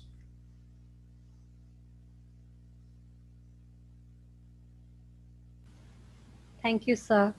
The next question is, sir, you told that we are using SGLT2 inhibitor in renal failure patients, but it increases urinary excretion along with glucose. There can be water loss. So patient may land up in hypovolemia. How do you take care of that? Well, we want to use the mechanism of the drugs to our advantage, right? So if the patient is in DKA, already dehydrated and so forth, you are not going to introduce these medications. These medications you are going to use in a subset of population who already has congestive heart failure, or who had MI, or who had kidney problem. So if you have heart failure and kidney problem, you tend to retain salt, you tend to retain fluid. Here, the glycosuria acts like an osmotic diuresis, and it promotes diuresis. And it also promotes remodeling of the myocardium. It reduces the incidence of fibrosis. It increases the contractility in the heart. So it improves the pumping fraction of the heart. So actually, it's more beneficial in heart failure. If the thirst mechanism is intact in most of the patients in diabetes, so if you are going to lose fluid because of the diuresis, it's almost similar to what you get with the diuretics like hydrochlorothiazide. It is not like a profuse diuresis which you see it in with Lasix or torsemide, if you are following what I'm saying. So it's a relatively moderate amount of diuresis, and with an intact thirst mechanism, the patient should be able to maintain adequate fluid status. If you feel that the kidney functions are worsening, in those cases, you may want to pull back on the SGLT2 inhibitors, particularly with the GFR less than 30. But nowadays, more and more studies are showing it's still beneficial to use it at a reduced dose to prevent further progression. It is also reducing the incidence of proteinuria, even in advanced kidney disease. So it's a good medication to use. If you're dehydrated, obviously you have to be rehydrated. But in my practice, I see the patient's thirst mechanism takes care of it.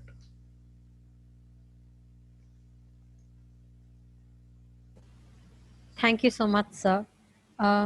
The next question is, can statins themselves cause diabetes? Yes. Prolonged use of statins, particularly more than 7 to 10 years, there is a slight higher incidence of diabetes mellitus. But Without the statin, the incidence of coronary artery disease, strokes, peripheral vascular disease, it's much higher. So you are looking at a risk-benefit ratio. Which one is better? Is this patient going to die more of heart disease, strokes, kidney failures, or undergoing amputation because of peripheral vascular disease? Or the glycemic control is going to worsen, or is he going to become a diabetic because he's going to be on a statin? The incidence is so low. They were talking about anywhere between 3 to 7% if you're looking at different studies. And the studies were not done in the same way. So you cannot compare each study to say, hey, this is 7% or this is only 3%. You have to take it with a grain of salt that it's slightly higher when you take statin, but the protection given by the statin is important and paramount compared to the incidence of diabetes. It's worthwhile taking the statin rather than not taking it. Thank you so much for your patient explaining. So there's just 2 more questions. Is that okay? No problem. Please go ahead. The next one is, Dr. Kali, excellent presentation. Thank you. Could you please comment on the use of CGM for management of diabetes? Excellent. Okay, new technology. CGM finger sticks, all of these things, they check your capillary finger sticks. So when you check these blood sugars, usually they are slightly behind to your venous blood. So that could be a variation of 5 to 10% in the results which you're getting through the finger sticks. So each patient, if you are on insulin particularly, they have to do multiple finger sticks, 3 to 5 times a day minimum. If you're on insulin pump, you have to do it more. If you are brittle diabetes, you have to do more often. And if you are a pregnant female, you need to keep your blood sugar tightly under control. So you do like 5 to 6 times a day. The continuous glucose monitors, these are a boon for these subset of patients. That means who have brittle diabetes, who have pregnant females, or patients who are on multiple doses of injections, which needs better control, or patients who have higher incidence of hypoglycemia if you want to diagnose them. So these are the main subsets on which you want to use CGMs. The use of CGM is slowly expanding it further because it also gives an idea for the patient if they eat a certain amount of food, how much the blood sugar goes up. There are certain foods which have high glycemic index foods. Basically, if you eat them, your sugar goes through the roof, like rice, potatoes, and stuff like that. If you eat something more fatty substances, the amount of glucose increase is slightly lower. But this also varies from patient to patient. By having a CGM, the patient is able to decipher which one which causes more problems with the rise in blood sugar, and it modifies their behavior in terms of diet and so forth. In patients who exercise, it can also tell them how much it brings down the blood sugar nicely. These CGMs nowadays, they can last anywhere between 10 to 14 days. They are usually put it on the back of your arm or on your abdomen, and you can use it on the thigh. And they check your finger sticks every 15 minutes. They are checking your capillary finger sticks, okay, subcutaneous tissues. That's what you are getting in there.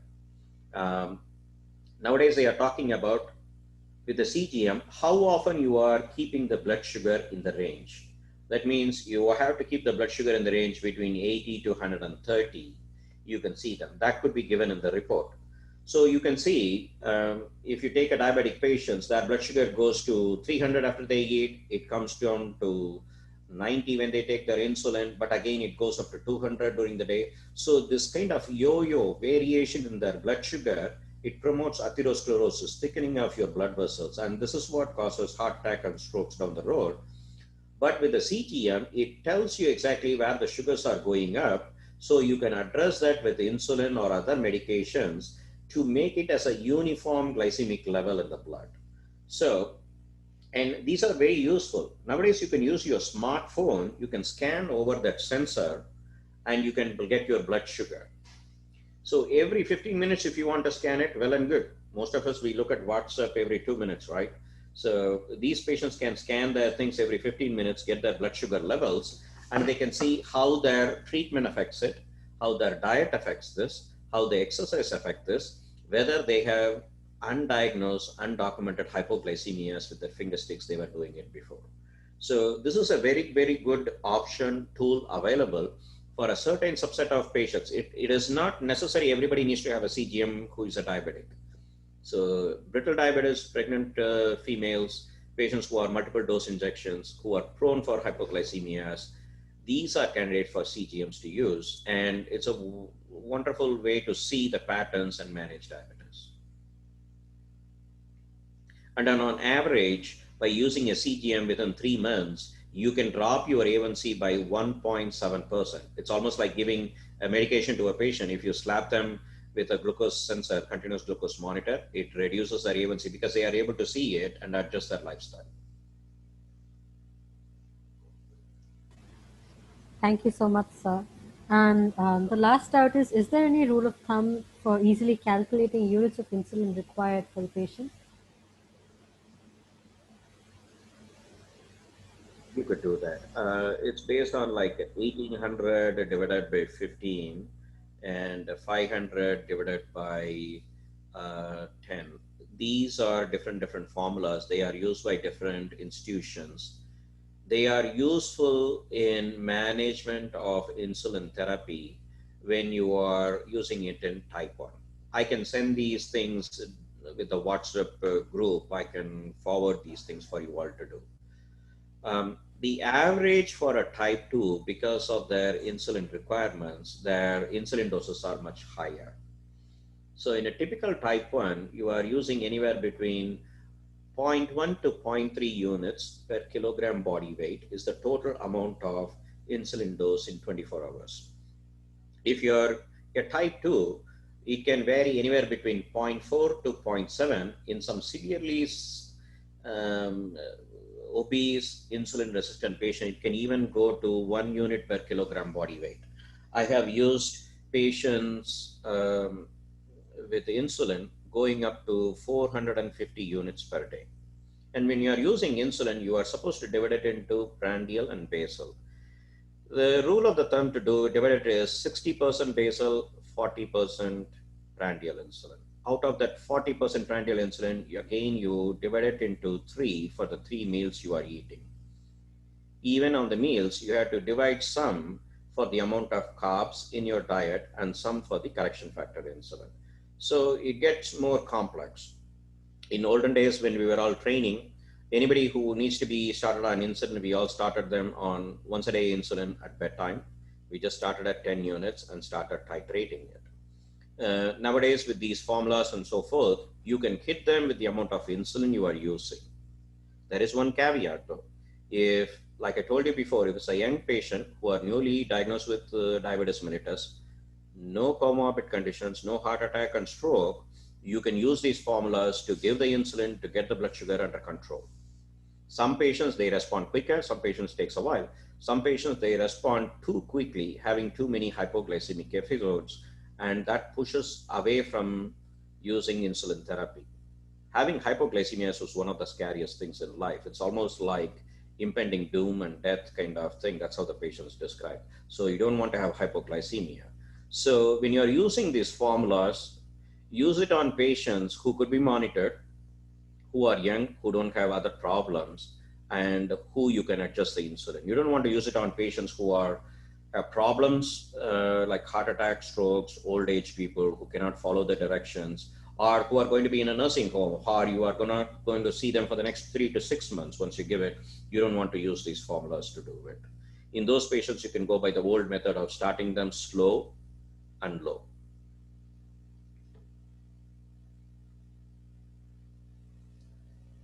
Any other questions? Thank you so much, sir. Welcome.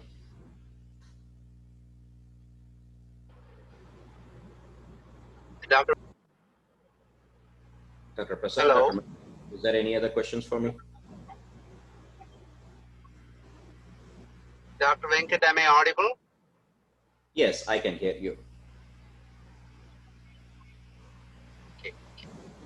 I am a practicing nephrologist and intensivist, and I wanted to thank you so much for this very lucid talk, and I really enjoyed it.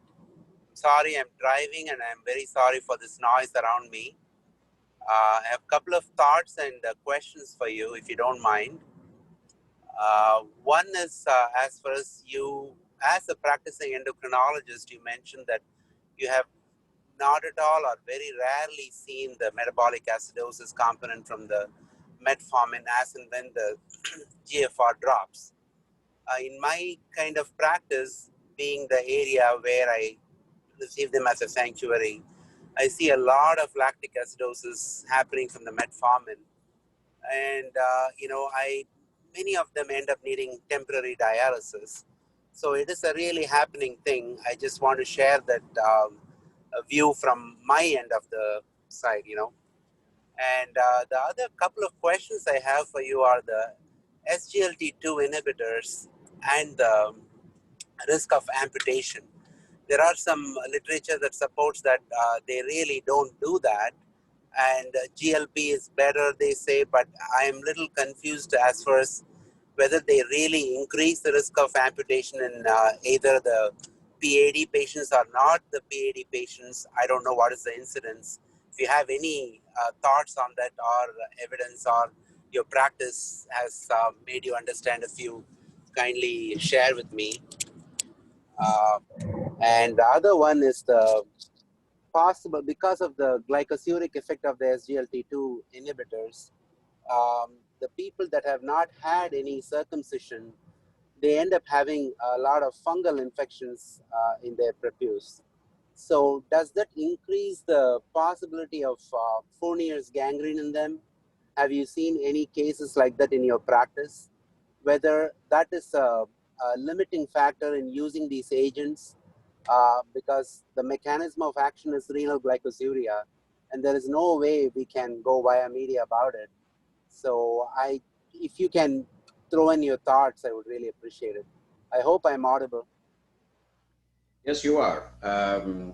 Hope have a safe drive. I don't want you to get distracted by this. That's okay. That's okay. I Yeah, can hear you very well. excellent. Regarding the metformin, like I said, everybody worries about this lactic acidosis, and they tend not to use the metformin. And when they see the GFR closer to like 50-40 itself, they stop it. What I find is I lose an important medication, which has a good effect on management of diabetes, particularly no hypoglycemia, no weight gain, and drops A1C by closer to 1.2%. It's taken off, and it causes 1 to 2 cents in the US. It should be much, much cheaper in India, other places. So my point to come across was this lactic acidosis, which came from fenformin, it kind of tainted the other drugs in the same class, like metformin. And the lactic acidosis, even if it happens, I have seen it's usually with those patients have kidney failure. Sometimes I have trouble differentiating from the metabolic acidosis and lactate accumulation from the kidney failure versus the metformin alone. And many studies have been looked at it, particularly these are not like prospective studies. They looked behind of what has happened in the trials and so forth. They didn't find a higher incidence with metformin, particularly if the GFR is above 45. So that's where they came up with the recommendations. Below 45, maybe you can reduce the dosage. Below 30, consider stopping it. The recommendation, it's not clear cut to say stop the metformin and move on. So I understand that you are seeing more in your practice, but from where I am seeing it, maybe you are seeing it in a subset of population with more kidney failure, acidosis, you are seeing that. But the population which I am seeing, which encompasses the entire spectrum of prediabetes and diabetes, I haven't seen one. It's fortunate that I haven't seen one. Coming to your other questions of amputation, this amputation was mainly found in canagliflozin. It was a one drug. It was not seen with EMPA. It was not seen with the other SETL2 inhibitors. Even with canagliflozin, it was mainly associated with people who already have established peripheral vascular disease, or who had prior history of amputations, or who had kidney failure. Those patients, they had a higher incidence of amputation. Subsequently, when they expanded the study and followed those people who were in the original studies, they didn't find a higher incidence of amputations. Unfortunately, the FDA put a black box warning on canagliflozin saying that there is a higher incidence of a thing, and they are planning to remove it based on the newer evidence. In fact, you can say for sure all the SGLT2 inhibitors, there is not a significantly higher incidence of amputation that you don't want to use them. Fungal infections, it's much common, particularly if you don't have circumcision. It's more common in women. It's much more common in women who have multiple sexual partners and so forth. And if you have uncontrolled diabetes, you have these fungal infections. The incidence of Fournier's gangrene is very, very rare. I saw one patient in the VA thing where the patient came with Fournier's gangrene. It's a very, very miserable diagnosis for the patient as well as for the surgeon who has to deal with it. The patient ended up with amputation, and ended up with a diversion from the bladder into the colon. He needed skin grafts and so forth, and still he has an open wound. He has been having it for the past 7 months. So this is not an easy diagnosis to treat. Once it happens, it happens. Whether you can predict which patients are going to have it, whether there is a higher incidence of Fournier's gangrenes who have recurrent urinary tract infections or fungal infections, we don't know. There is not a clear-cut way to say if you have 3 episodes of fungal infections or if you have fungal infection, you are prone for Fournier gangrenes. It happens in patients who never had any of those things, had good diabetic control, they do have Fournier's gangrene. So unfortunately, you cannot predict them. But to play it with caution, if somebody who already has recurrent urinary tract infections, fungal infections, you don't want to put them on these things because you keep on treating the fungal infections with the glycosurias, and you can never predict who's going to get the Fournier's gangrene. In those patients, I reduce the dosage, and if it still happens, I pull back the medication because I feel like the incidence of infections is much, much higher, and treating them with antifungal medications, the incidence of liver disease and so forth also goes up.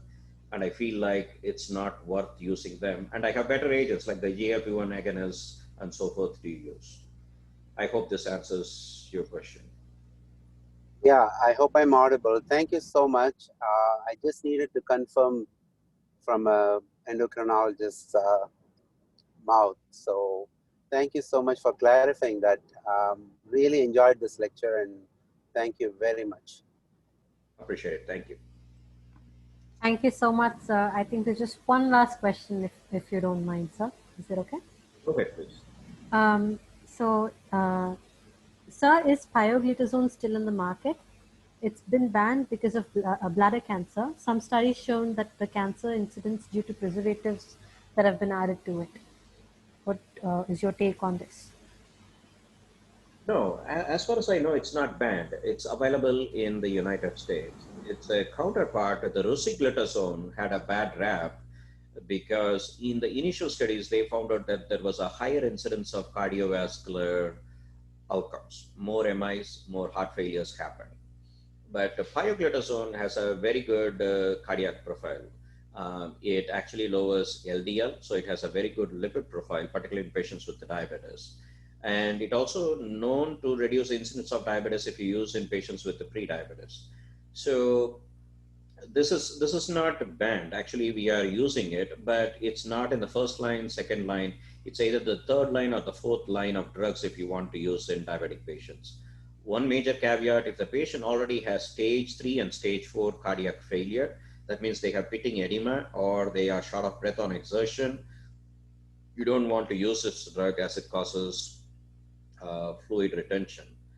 Coming to bladder cancer, there was a slightly higher incidence of bladder cancer in patients who use pioglitazone. Initially, it causes a big thing about it. When they looked at it, if you're using pioglitazone more than 7 years, there was a slightly higher incidence of bladder cancer. They wanted to look at it as a causative role, whether it causes more adenocarcinoma of the bladder, and it has been shown it doesn't. So the more longer the duration of using pioglitazone, there could be a slighter increased incidence of bladder cancer, but it's not proven. So because of that, there is no firm recommendation to screen for bladder cancer if you're using Actos, if it makes any sense. We have to keep an eye on it, but it doesn't mean you are going to screen for bladder cancer. And it's not known to be as a causative thing. And they are not sure what caused those higher incidence in the first place. It could be the choice of those patients they used in those studies, but at this time it's not clear. And definitely it's not banned, at least in US and Europe. Thank you for clearing that up, sir. And thank you so much for your patient clearing of the doubts and your wonderful lecture.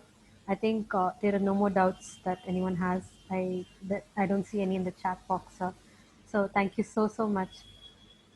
And I hope you have a wonderful day, sir. Thank you. I appreciate the opportunity to come back to. Oh, and happy Teacher's Day to you, sir. Truly, you've been a wonderful teacher today. So thank you. Anytime. If I could be of any help in the future, please let me know. I'll be glad to do anything. Thank you so much, sir. Thank you.